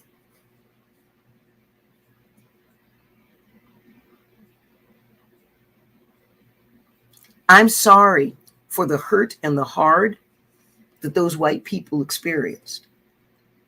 I wish it hadn't happened. I know it's happened to every single member of my family. I'm guessing it's happened to most of the members of most Black people's families, if not to them as well. I never let it keep me in a place that was me. My parents raised me to step out of those kinds of color-rooted situations in a way that didn't get me killed, didn't get the people with me killed, and might just take one more little step towards people realizing that, I don't know, Black people are, people. It's a thought. So on one hand, I didn't feel a thing so the white people got stuck out in the sun. Because here's the other side of it. White woman used the word nigger to a Black person. That's bad. And that's the end of the story. That really is the end of the story in a lot of ways. So the part of me that holds that as the end of the story didn't feel a thing those white people stand out there in that heat. The part of me that goes beyond that simple story and takes into account all the other factors of it wishes that I had been there. Because if I'd been there, I would have done two things. I would have walked out of the Black person's tent, out to make sure that the white people were settled somewhere where they could be working on their fucked up shit. I would probably have walked out of the Black person's meeting for a while in order to get the white people settled with some questions so that we can move further towards healing this bullshit. And then I would have gone back to the Black people's meeting. Because I'm not going to treat white people the way white people treat Black people. There's so many people trying to talk. I literally am stuttering. That's blowing my mind. I'm not going to treat white people the way that they treat Black people. And I'm talking about white people like the white people who are fucked up. I'm not going to treat non-fucked up white people who are trying the way that fucked up white people treat Black people in order to feel better about myself and get back at them because I finally can get back at some white person for fucking up, because I don't get to do that. Because I don't get to do that. So I'm not going to do that. I don't want to. I got bullied. I got physically hunted and hurt. It's horrible. It's not just the bullying. It's horrifying. You live in fear. When your parents drop you off with the people who hurt you, who are good enough at smiling so that when you say that you've gotten hurt, they can get away with it with their parents and even with yours. It is a horrifying feeling to be dropped off with your abusers. Trust me on this. So I don't want to treat anyone. I don't want to abuse anyone the way that I got abused. Pick your reason. I'm fat, I'm Black, I'm old, I'm gay, I'm physically challenged, I'm mentally challenged, according to the world, mentally challenged, physically challenged, all of those pieces. Did I say I'm old? I get to get mistreated by society at every turn. Unless I build a world, a planet that's the notness of that, where we work actively to make sure that those baby insults that happen, that build up to so much hurt and feeling not seen and feeling erased, that those things don't happen. And when they do happen, when I've done them to people on this planet, when people have done it to me on this planet, we go after it with a vengeance. We figure out what were the circumstances that led up to that? What were our personal circumstances that made that happen? What is it that we need to do? We catalog it, and then we look at the notness of doing each of those things and come up with a behavior that's the notness of that. So, and then take a look at, does that spell out having the truth, transparency, and trust filter give us something that's going to work so that not only does not happen again, we can teach other people how to not have it happen again. That's how we live it on planet J. Well, if you're not willing to work that hard, then you don't belong here. If you're not willing to work hard like Linda, if you're not willing to work hard like that, like I am, if you're not willing to do the work and put the work in, you're not on Planet JWoww. People who are beginning to understand what that work is and are willing to figure out how to do it and to work towards ending the things that don't work, those people wind up in my personal rogues den. And they come in and out because they're figuring shit out. They're not ready for Planet JWoww. They're ready to help Planet JWoww. They're ready to sweep the steps of Planet JWoww as they learn, as they're cleaning and going through the ritual of it, what it is that it takes to actually be on Planet JWoww and live these precepts of making a difference 24/7. Every single person on Planet JWoww is living this. It's not something that they are studying. They are helping me make this shit up. They are going through my shit to see where I fuck up because I'm human and I do. And to the best of our ability, we're putting the things out so that other people can. I am happy with fucking up less. We'll get to doing more good at the same time. If you simultaneously do more good and fuck up less, you're blazing, sweetie. Let's do that. Let's do a lot of that. So what they did was segregate out. Then they made and here, I love this. All right, check this out. So you got a bunch of white people standing around feeling the ostracism that black people feel. And they don't like it. Got it. Good job. I hope it hurt. I hope it hurt so badly that you're like a 3rd-degree burn victim at a bonfire. I hope that it hurt you so badly to feel that ostracized, that shut out, that shut down simply because of something that you were born with. Your melanin count. You're getting punished for something that you didn't even do. That you feel this kinship with, to be an ally with black people, and yet you've been shut out anyway because of your melanin count, and you're pissed. Yeah. Welcome to the part of blackness. That's the part they don't write about in the book, or that you thought you understood. Living it is different, darling.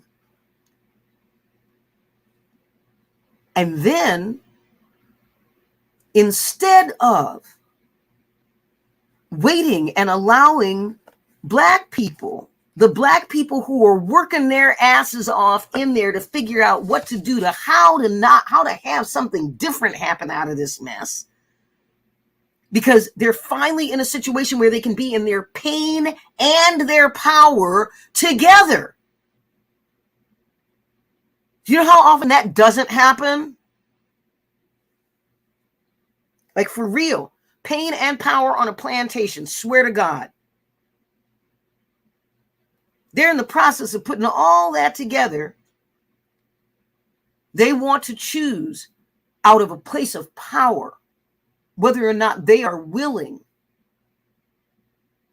to let this white person stay, who inadvertently or not has done harm.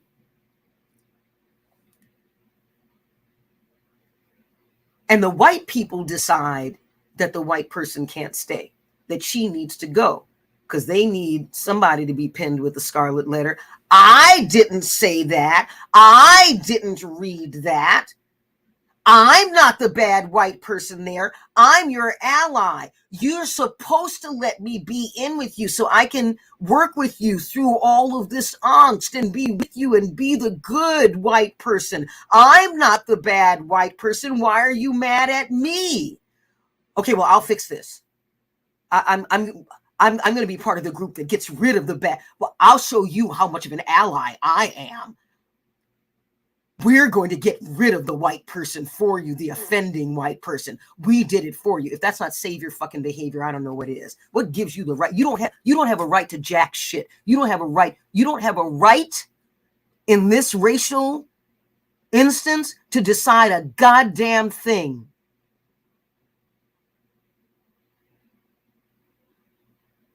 Nothing. You can talk about it. You can send in an emissary someone who's going to advocate for your attempt at help to go discover whether or not it's actually helpful. If I'd been sitting in that room, I would have told you, you don't get to decide jack shit. Not this time. I would be in that room advocating for, let's make the choices that will empower us as much as possible here. And if that empowered choice out of our blackness in this moment is to send home a white person who has done damage, and we collectively do not feel that they are in a position to have anything about them, have this be anything other than damage, then their ass needs to go home. Now, I don't happen to think that. And I would have listened to where the greatest pain was, and I would have agreed with the choices that the collective made in that instance, while stating where my disagreements are. That would have happened. I wasn't there. And so instead, they just, like the very entitled white people that they claim that they are not, just took the choice right out of the black people's hands and said, she needs to go because we're not going to be associated with this terrible white person because we're not terrible white people. Jesus.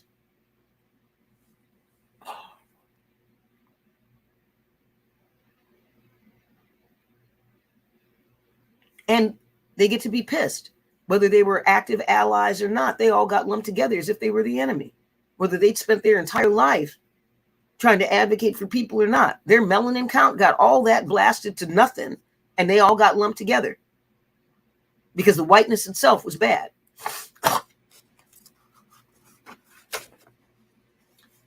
Given that a black person in the room had said something brilliant and said, right now, what we're talking about is we're centered on whiteness. There's white people and there's whiteness. And right now we're centered on whiteness. What we need to be centered on in this conversation, this discussion that we're having, is blackness. We need to be centering on blackness.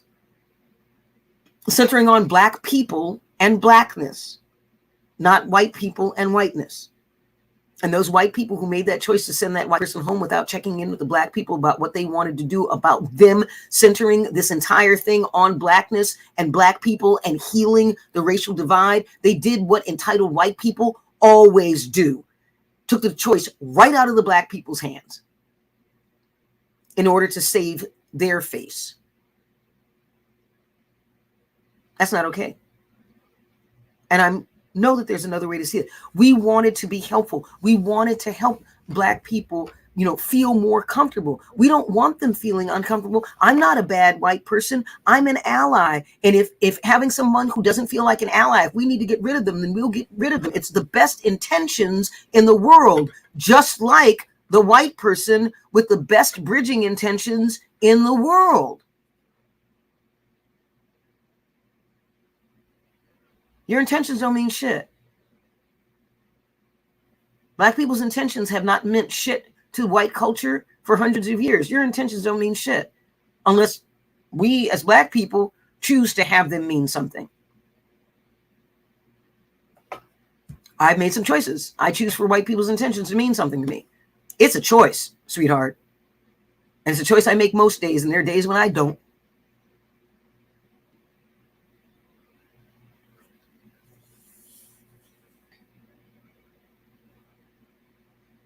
So I'll find out where things are.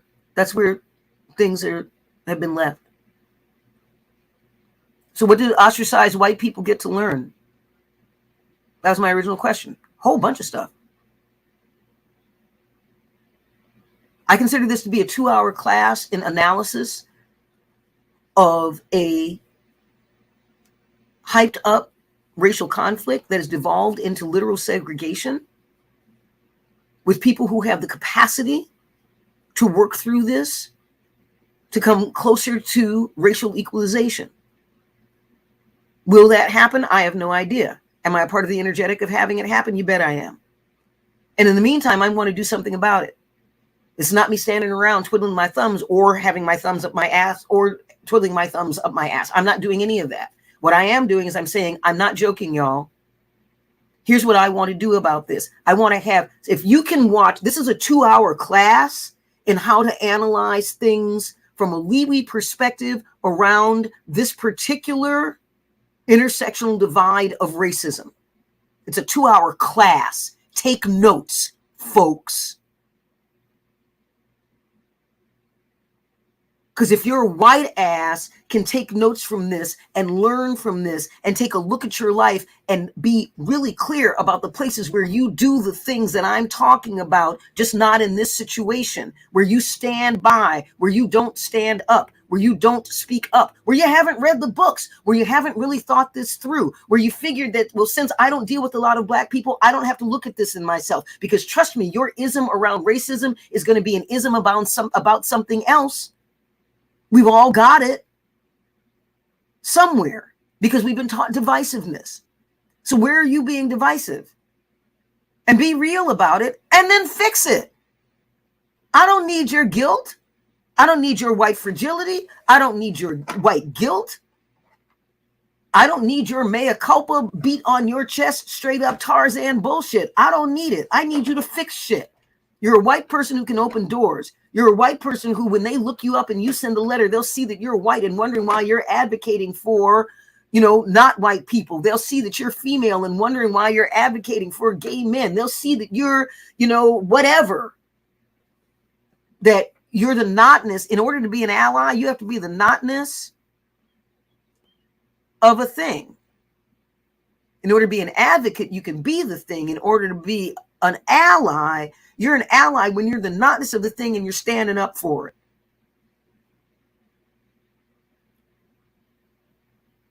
That gets to be true. Actionism and allyship. I got to wait for people to figure out what their strength is in being an ally so that it's easier for you to go do it. Because if you're trying to march and you're miserable, then you're not doing anywhere near as good as writing letters over the 3 hours that you'd be at the march, writing, 100 letters to the people who need to be hearing about the march and hearing about what the march is about and making sure that you send those letters. You do more good sitting on your ass in an armchair, sending out that 100 letters than being miserable out marching. And you're not learning anything. You're not helping anyone. You're making one body of difference, which does make a difference, not the same kind of massive difference that you can make by sitting on your ass, because you're only out there because you don't want people to think that you don't care. It's just that you don't know what else to do. Okay, I have plenty else to do. I want to win. I want the end to racism. I want people to not be doing the advocacy and allyship things that don't suit them. I want them to find the things that have them happiest in their allyship so that they do lots of it. Allyship too. Sacred, healthy, intimate teachings. I want people, armchair actionism, allyship. Okay, that would be the first level. AAA. There's something to play with that. Let it go hog wild. Actionism. The AAA is armchair allyship advocacy. That's the 3 levels of actionism.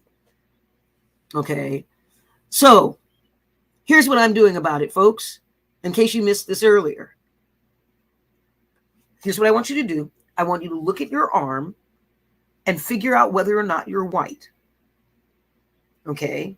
If it turns out that you are, then I want you to think about your friends. If you have them, I want you to think about your friends, and I want you to think about whether or not any of them are similar in coloring to you, because that would mean that they are also white.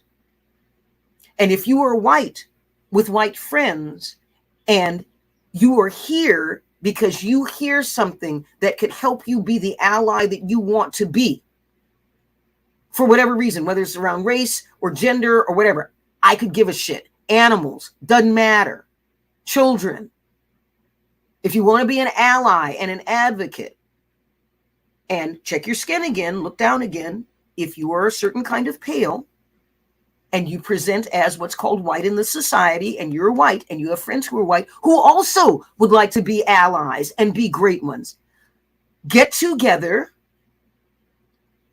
Either have someone pay for you to come to a class that's cost $243, a course of 3 classes, or pay for it yourself and show the fuck up in about 2 weeks in a course that I'm teaching about how to be a better ally. No bullshit. I'm not going to coddle you. I'm not going to hold your hand. I'm not going to go tell you to read some book about the terrible things that happened. We're not going to talk about some theory of racism. I'm going to tell you right up front, here's what the racism is.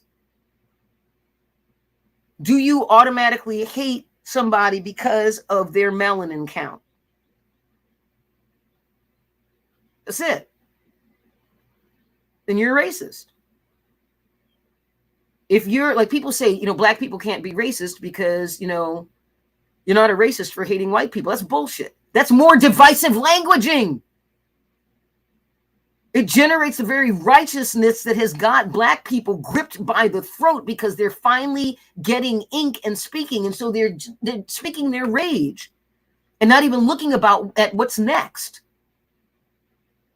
Some folks are trying so hard to look at what's next, and they're looking at what's next and building something with the very divisive dust that got us into this problem in the first place, and wondering why their houses of wonder and sanctuary and beauty for getting out of racism and ending racism don't stand, because they're building them with the languaging that's divisive around racism. They're literally building the ending racism house out of racism bricks and wondering why the racism's still there.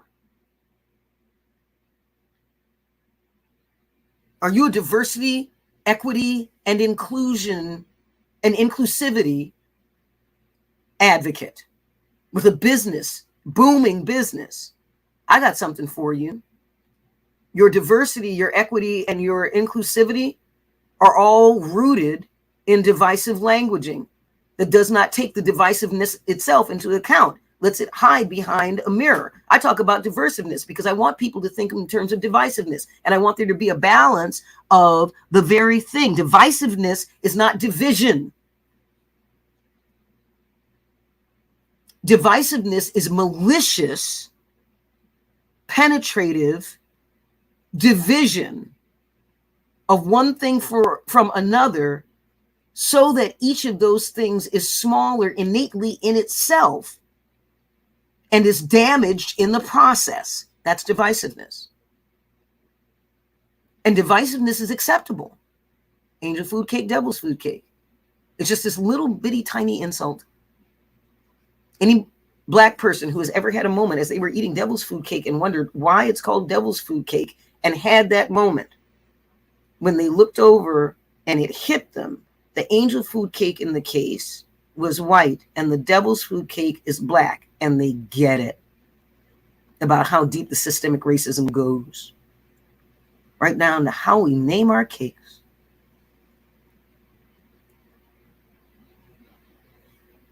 They could have named a pink strawberry cake devil's food cake. That's not going to happen. We want to drive home. Darkness is the devil. Right? So, white folks, if you want, and by the way, white folks who are awake, who want to make a difference, who want to be better allies, who are willing to take notes, who are willing to stay awake and hear a lot of stuff all at once and then work with it. Those are the folks that I want to talk with. I want to talk with the ex-book club members who read all the terrible things I will never read, about the horrible things that happen to black people that I don't know anything about and don't care to know anything about. I got my own family stories. I don't need to borrow somebody else's shitty stories. Y'all need to borrow somebody's shitty stories because you don't have them. And they're meant to awaken your compassion. So let it wake up. Yay. So I'm going to teach a course I want 50 of you to start. I'm going to get in there and I'm going to say a whole bunch of stuff. It's going to be hard and we'll move around and you guys will have stuff to work with. 50 white people. I want 50 white people to pay me $243. And I'd like to have it happen within the next week so that we can talk about the hardcore stuff that helps people be better allies by lancing the boil of living in the isms that create schisms in you that you don't even know how to deal with because you don't even know they're there to be dealt with. It's like that mold in the house. And you don't even know that it's black mold that's fucking up your lungs. It's like the stuff in your water in the 60s when you were working next to a power plant and they told you it was safe. Hell, we're a mile away. Just so happens that we're upstream from your water supply, but we're not going to talk about that. Yeah, we looked at that, but that's not our problem. We can say that we're a mile away. We don't have anything to do with your cancer and your children, with growths coming out of their heads. It's another head. We have nothing to do with that. I'm going to do this hardcore. This is not going to be fun and it's not going to be pretty. If you may be a white person with no brave friends. You may not be a brave white person. Okay? If you don't have the money, I'm not going to have a hardship scholarship on this. It's not going to be there. Bring your money. If you want it badly enough, you'll get 20 friends with $10 or whatever the math is on that. Like, you take care of it. Handle it. Show up. This is root camp, y'all. I want to get down deep in these pieces and take this apart in you. It's gonna hurt. And then we'll get it done. And in those 3 sessions, they're 2-hour sessions. In those 3 sessions, root camp, one word exactly. In those 3 sessions, there's going to be a ton of information, and I'm deliberately going fast because I've only got 2 hours. So in 6 hours, it's actually going to be an hour and a half. So it'll be 4.5 hours, you're going to get a download. And then there's going to be a half hour to throw a bunch of questions that I'm not going to get to in that moment into the chat, so that then later I can also study what I said. I can study your questions and come up with a bunch of single moment, 5-minute answers so that y'all can dig into those. Those of you who are going after the allyship advocacy hardcore, this is how I'm going to do it. Other people are doing it differently. I'm going to do it this way. I'm going to do it by stripping out the euphemisms that hide the hate. I'm going to do it by giving you languaging that's empowering to self and other so that you're strong enough to make the actual difference that you want to make. I'm going to sit down with the precepts that are out in the world and out in the culture that you are living in, that I'm aware of, because I know about white culture. I don't need to read about it. I know how oppressive it is. I've lived it. I'm Black and 62. I was born in 1960. Martin was still breathing when I was alive. And yes, I say Martin instead of Dr. King. And it's not honoring his doctorness. It's that I feel that man in me, with me, all the time. And it's not because I've studied his stuff. It's not because I know all the quotes. It's not that I know his whole history. It's none of that. I feel him because he stood up and said, I'm willing to represent all Black people everywhere. I'm willing to take that on as a conscious burden. And I don't mean like Al Sharpton for all of his, glory. I'm glad that the man shows up. He has preached way too much hate for me to deal with him. Now, he's gotten softer as he's gotten older. He's come to understand more about the bridging that Dr. King talked about. I feel Martin with me all the time. I feel Harriet Tubman with me all the time. This is how we get it done, not by coddling people.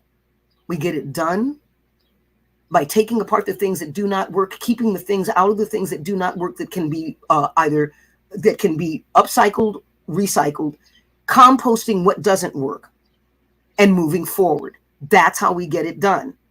If all of the time that was spent on anti-racism instead of ending racism, if all of the time that was spent on diversity instead of looking at diversiveness, that takes our focusing on racial issues, which is what usually, diversity is talking about when it's connotatively, when we talk about diversiveness, that is all kinds of intersectional diversiveness. If we talked more about equalization instead of equity, I don't want a seat at the table. You can fuck off with your seat at the table. I want to be served my meal just like everybody else, at the table, in my car, wherever I want. I want the freedom to eat. I want the freedom to have a say on the panel, at the table. That's not equity. That's equalization. I am equally valued across all of my intersectional channels. I'm not looking for equity. I'm looking for equalization. I'm not looking for inclusivity, which is inclusion that focuses on diversity. I want simple, basic inclusion, exclusion. Okay. I want discernment. You're a little bit pregnant. You're either pregnant or you're not. You're either working with the division that creates inclusion and exclusion, or you're not. Exclusion is the nope wall. Yes, there may be buffer zone too. There's a point where there's simply the notness of the thing in my perceivable reality, my perceivable reality. So I'm talking about isness notness. I'm talking about where there's a line. Everybody wants a gray area and they want to discuss the things and they want it to be, well, in this case, it's that, okay, no, bite me. Claim your racism. Those of you who are brave enough to say, I'm a racist and I don't want to be, I want you to come to the class. I didn't realize that with all my work, I still am a racist in so many ways. Yep. And what I'm hoping is that there'll be a whole bunch of white people. I want 50 white people. You know what I also want? I want about 25 black people. The black people are willing to say, Lord have mercy, I am such a racist. And even though it's justified to be a racist back, to treat white people, I'm finally living in a world where I get to treat white people like the piece of crap shit that they treat black people. I'm going to have my moment. People say, black people say it all the time. I get my ink finally. I've been waiting for my ink for 10 years, 20 years, 30 years, 40 years, 50 years. I'm going to take my ink. I'm going to tell these white people how fucked up they are and what's wrong with them. And I'm going to tell them in no uncertain terms so they get hurt. You go, darling. I may do the same thing in this class. The difference is I'm going to go ahead and slice you open so that all the pus drains out. A scalpel is a weapon. Don't y'all forget that. Okay, if you're going to go hand-to-hand combat with a bunch of martial arts trained doctors in the middle of a surgery who have scalpels in their hands, you better be a fucking ninja trying to take that hospital. They will slice you up in places where you don't even feel that you've been sliced. They'll slice that, what is that, brachial vein or artery, that brachial artery in your arm, in your wrist, where you bleed out in a matter of minutes. They'll slice that so fast and make your head spin. I'm that doctor. I'm the racism doctor. Let's fix this shit. So y'all want to come to root camp? You want to come to ending racism root camp? Want to come to allyship root camp? I want it to be allyship root camp because it's not just about racism. I'm talking about being a great ally. Okay. And then I may have a separate course that specializes in talking about racism, just like I have a separate course that talks about bridging across gender divides, and a separate, like I'll go all chicken soup for the soul on this thing. All right. I think I said my piece. This is a 2-hour. I want everyone who's been on here to please share this with everyone. And I'd like for you to share it this way. I'm asking you to share it. I'm not saying if you share it. I'm saying share it. And please share it with this. This is a 2-hour boot camp on a real life racism situation on a plantation. where we get to learn about the factors that keep racism alive, and they get taken apart so that we can learn how to end it and end racism. That's what this is 2 hours of. So you can watch this, or you can watch a bimbo for 2 hours on a show, or you can watch a couple of, you can be entertained by something, or you can learn something that's going to change your life and the lives of everyone around you. Something that you can extrapolate into allyship in any quarter. You can do that for 2 hours. I'm inviting you, by sharing this video, I'm inviting you to invest in yourself in a way that will change your life radically, that will pivot your life towards power, making a difference, being less stressed because you are confident that you can make a difference, and then actually doing it and being supported in it. I'm a Black woman talking about how to be a better white ally. I have something to say about that. For 2 hours of your life, listen to this one, and then go find $243 and pay me to help you not only learn how to not fuck up, how to actually make a positive difference. That's my marketing right there. Somebody clip that and put that everywhere. Put that up on TikTok. And everything else that I've said that's 30 seconds or under, something that's just blunt. When I'm going to go ahead, I was going to say, when I get 50 people, I'll put the course up. I'm going to put the course up. I'm going to figure out how to get that up in the next couple of days and put that up. So now I've got 3 courses that I'm going to be running. I've got the safety course. We still need another 42 people out of 43 to take this course on safety.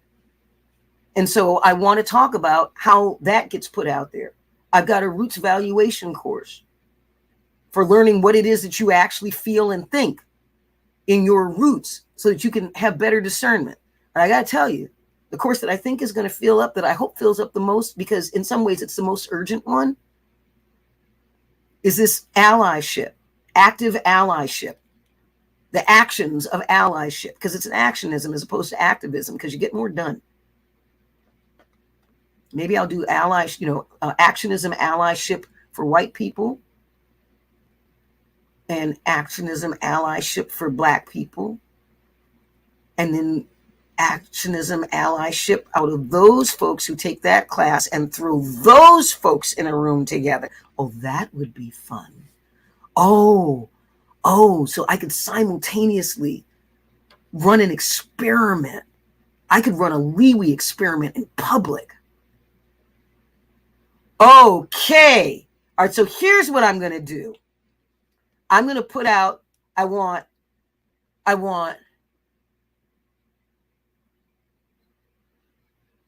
43 of each.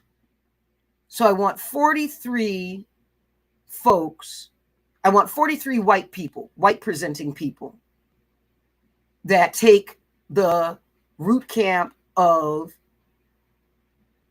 actionism as allyship for white people. And then I'm going to run another course that's actionism as allyship for Black people. Both sets, knowing that those 43 people are agreeing to, because they each are doing that root camp. And then there's a third public root camp where all 86 of them, as many of them as we can get, and it's going to be a balanced number. So if there's only 2 Black people show up, there will be only 2 white people who are allowed to come. It's based on the Black people. If 20 Black people show up, then 20 white people get to show up. It's a get to, because I will have balance. We will have pairing up, and we will talk about different things and how we feel. And we're going to film all of it. And I'm going to do it over the course of several courses. And that is going to be its own set of courses that we charge for. And every single person who participates in that third one is actually going to be paid for being part of the third one. And you can't be a part of the third one unless you've been a part of the first one. That's the experiment. And we're going to take the questions that come up in both of the root camps, and we're going to bring them together as a root orb that's around the seed of racial equalization, and give answers in Liwi for how to have the mindsets, not just have the mindsets, how to get the mindsets that lead to allyship, how to get the actions in the actionism matrix that lead to good allyship. How do we do these things? And people will come to learn how to do it from that. That's the experiment I'm going to build. Yes, it's complex. Get over it, people. So who wants to help me come do that? Because I'm going to set up a team. I'm going to set up a pod that helps me do this. I need people who do promotion. I need people who do marketing. I need people who do graphics. I need people who do video. Those are the main things. And I need people who actually do it. Like, I put you in a place where I get in touch with you and then the shit gets done. If you're not able to do that, then, and you know people who are, or if you are not able to individually do it, you can say, hey, I can get together 10 people who can be available 24/7 between the 10 of them to do your graphics. Or I can get together, 30 people who will do your graphics. I know 9 videographers who can do your video, can take care of getting, because doing the video is taking the snippets out and making sure that they're available to go on TikTok, Instagram, and Facebook and LinkedIn. I need somebody to take care of that. All right. I want to nourish this root camp with a root orb of grabbers, people who have been brought by the call and the gravitational pull of Planet JWoww to come make a difference. Oh, and by the way, folks, everybody on Planet JWoww makes money. Grabbers make money. Volunteers on Planet JWoww make money. If they come here and work enough, I actually set them up with their own business. Ask Linda.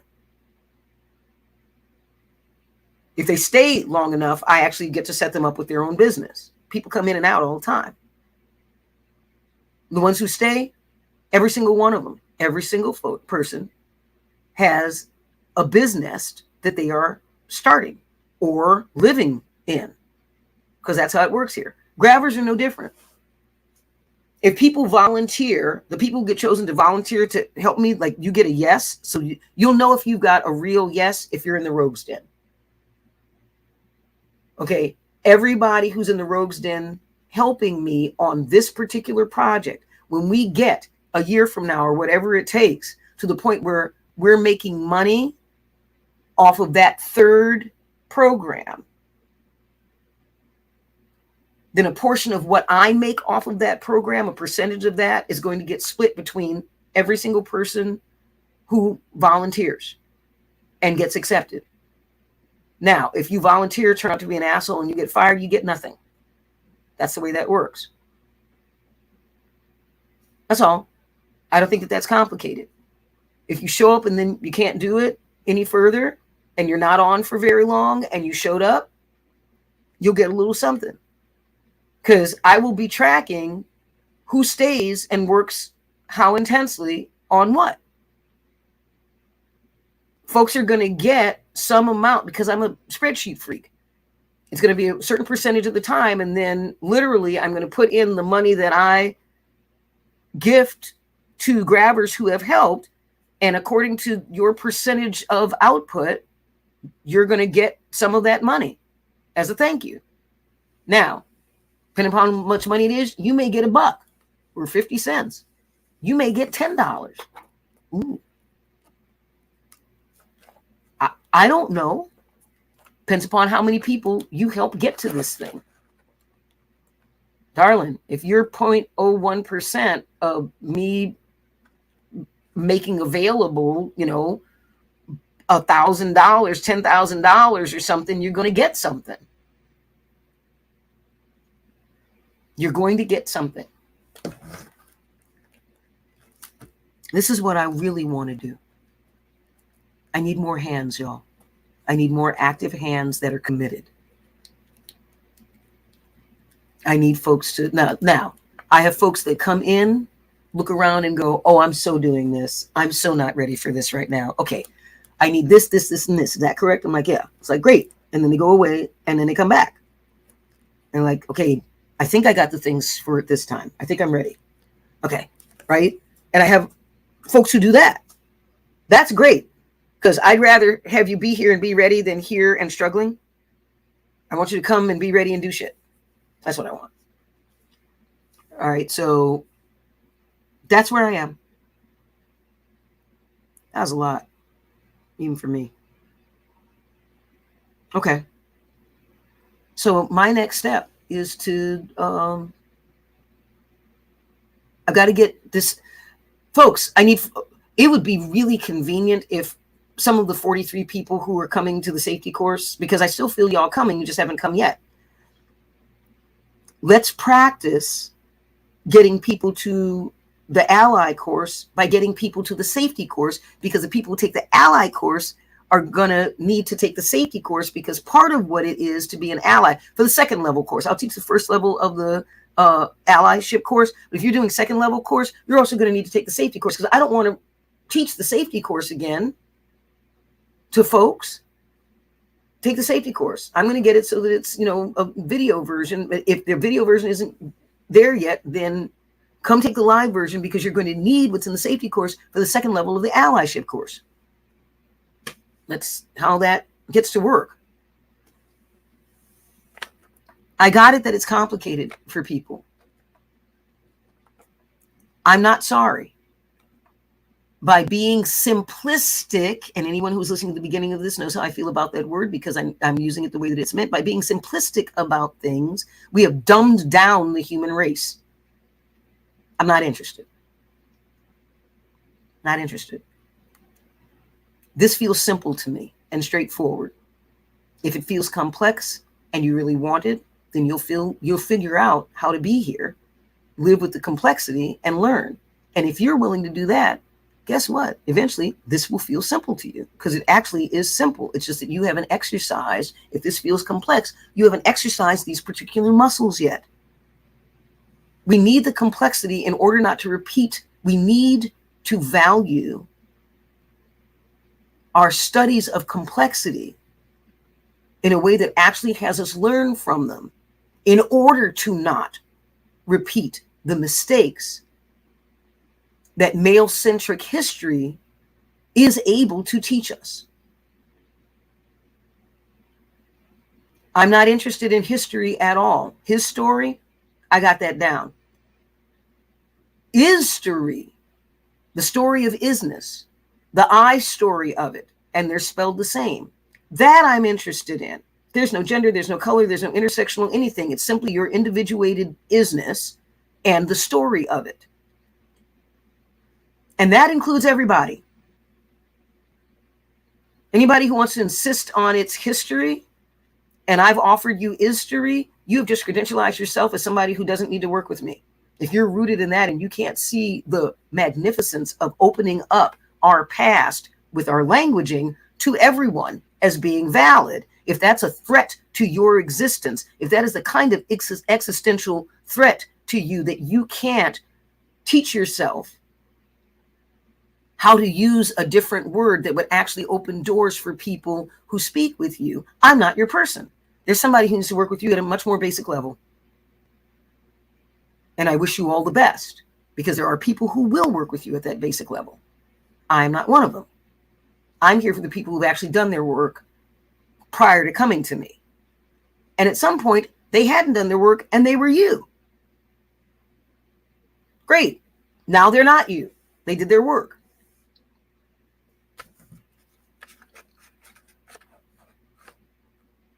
Yeah, that's what I want to do. I'll talk about that some more at another point. But that's what we got, y'all. All right. Yeah, I need water. I need to take a break. That's an intense download, even for me. Let's get this done, y'all. Let's just get it done, please. Right now, let's fill up the safety course. Let's do that. And I'm all I'm doing today is working on the rest of Linda's memes, and we're going to get those out. And you're welcome, Stephanie. And let's get those out. And we're posting on Instagram. We're posting on Facebook, and I've got some up on the site for people to copy. I'm here to get this done. Help me get it done by showing up. I mean, I'm not being arrogant. planjwl.com to register for safety class. Yep. And you can actually you can get to the registration for safety class. I shit you not, Linda. You ready for this? If you go to beingandfeelingsafe.com, I kid you not, I got that.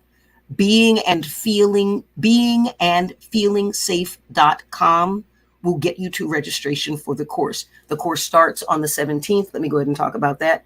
The course starts on the 17th, like in 2 days. Linda, write that so that you capitalize the B, the A, the F, and the S. That way it's easy for people to see right away. Perfect. Yes, absolutely. You're the one who got me there. You wrote safetycourse.com, and I went and looked it up. And of course it was taken. And I thought, well, I want something that's a safety course.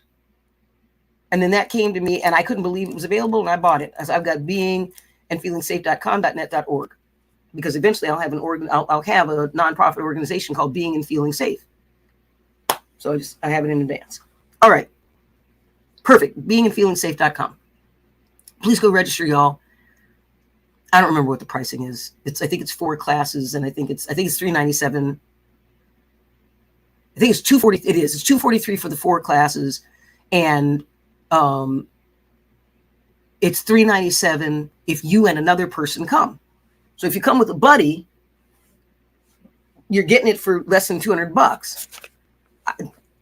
It's a 4-part class that'll change your life. Go invest in yourself, please. This is horrible to say, but if you've got a daughter, I hate saying this, and I'm saying it. If you have a daughter, take this fucking class and then teach her this. Okay? She's more likely to get raped than your son. That's why I'm saying it. She's more likely to succumb to the pressures of society and be shamed into doing things that she doesn't want to do that are unsafe for her. Come to this course and get the languaging that will help her be less likely to get raped or feel forced or coerced or manipulated or gaslighted or whatever it is that dominant culture does to subordinate culture. And she's female, so she's subordinate culture. Make it so that she doesn't feel subordinate, even if the culture thinks she is. Just because the culture thinks she is doesn't make it so. This safety class is specifically designed to help people look around and know when they are being set up for being less than and being hurt. It's not your mama's look both ways before you cross the street safety course. It's me teaching this safety course. Let's talk about what's really there. So that people, there's a reason why people feel safe around me. There's a reason why people, like, in counselors, write things like, "You are safety for me." I don't fuck around when it comes to safety. And I want to teach a whole bunch of other people how not to fuck around when it comes to safety. If there are enough of us who don't fuck around when it comes to safety, there are fewer rapes. There's less danger everywhere. There are fewer people getting gaslit. There are fewer people in domestic violence situations because they see it coming. That's why I want to do the safety course. That's the safety course I'm teaching. I'm not going to bitch and moan and whine about the culture and the way it is and how it shouldn't be this way and and what have you. I want to get down to brass tacks about what's your mindset, so that is it such that you can smell. You are likely to be the one to smell the danger coming if danger is there to be smelled. If there is a threat to be felt, you're the one who's likely to have some inkling that it's there. And you'll be even better at it if we get enough people trained in this safety course, where safety is sovereign awareness from everyone, from everyone, thank you. That's what safety stands for. That tells you right there that it is not a standard course, because we're going to be talking about your sovereignty. We're going to talk about your accountability, right? We're going to talk about your capacity to raise levels of awareness and accountability in others, so that even if you're the only person who understands that safety stands for sovereign awareness, for from everyone, thank you, and has the precepts that go with that, even if you're the only person at a gathering, you're still going to be able to lift up the safety threshold and level for everyone, because you'll have the energetic tools and the languaging tools to start seeding that safety everywhere. I do it all the time. So I'm not making this up. This is not a maybe. I've been doing it for, at least 22 years. And before that, just on a personal level, I started doing it for entire tribes of, 500 people, 1,000 people at a shot, accidentally 22 years ago. So, yeah.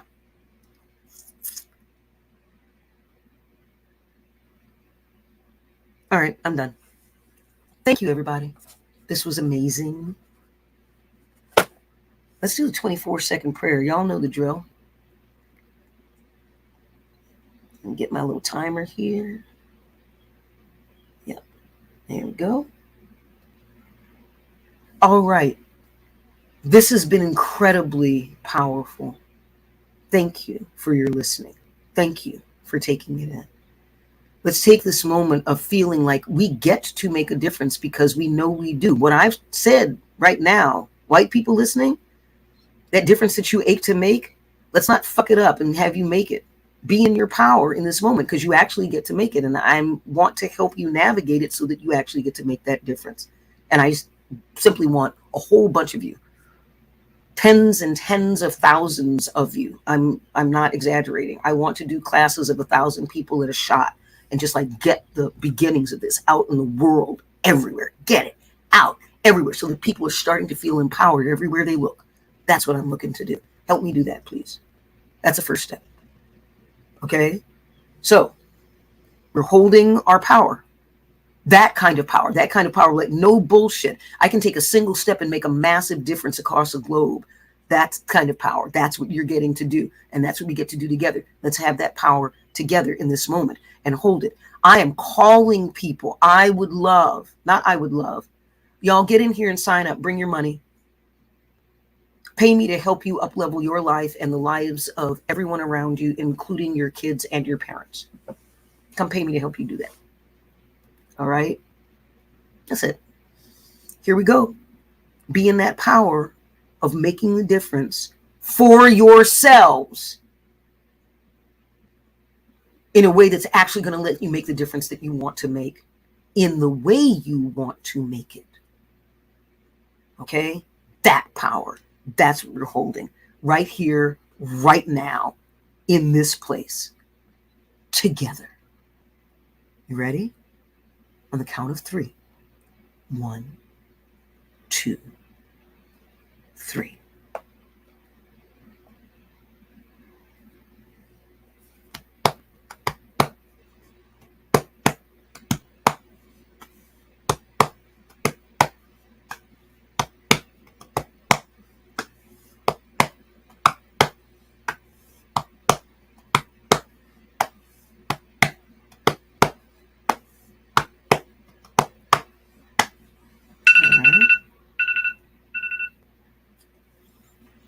Good job.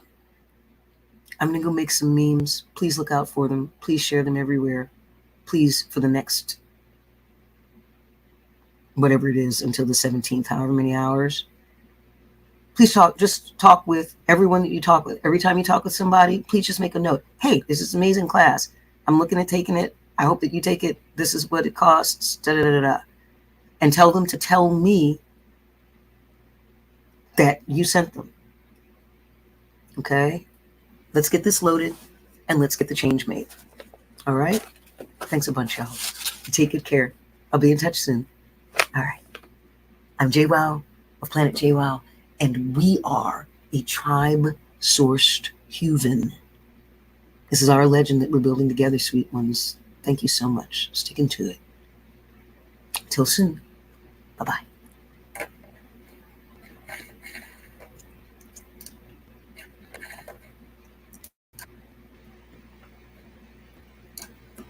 Alone in a world so cold.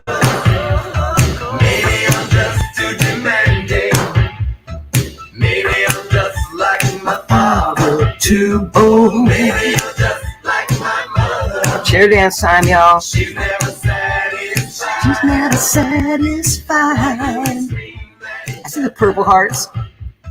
This is what it sounds like when doves cry. See you, sweet ones.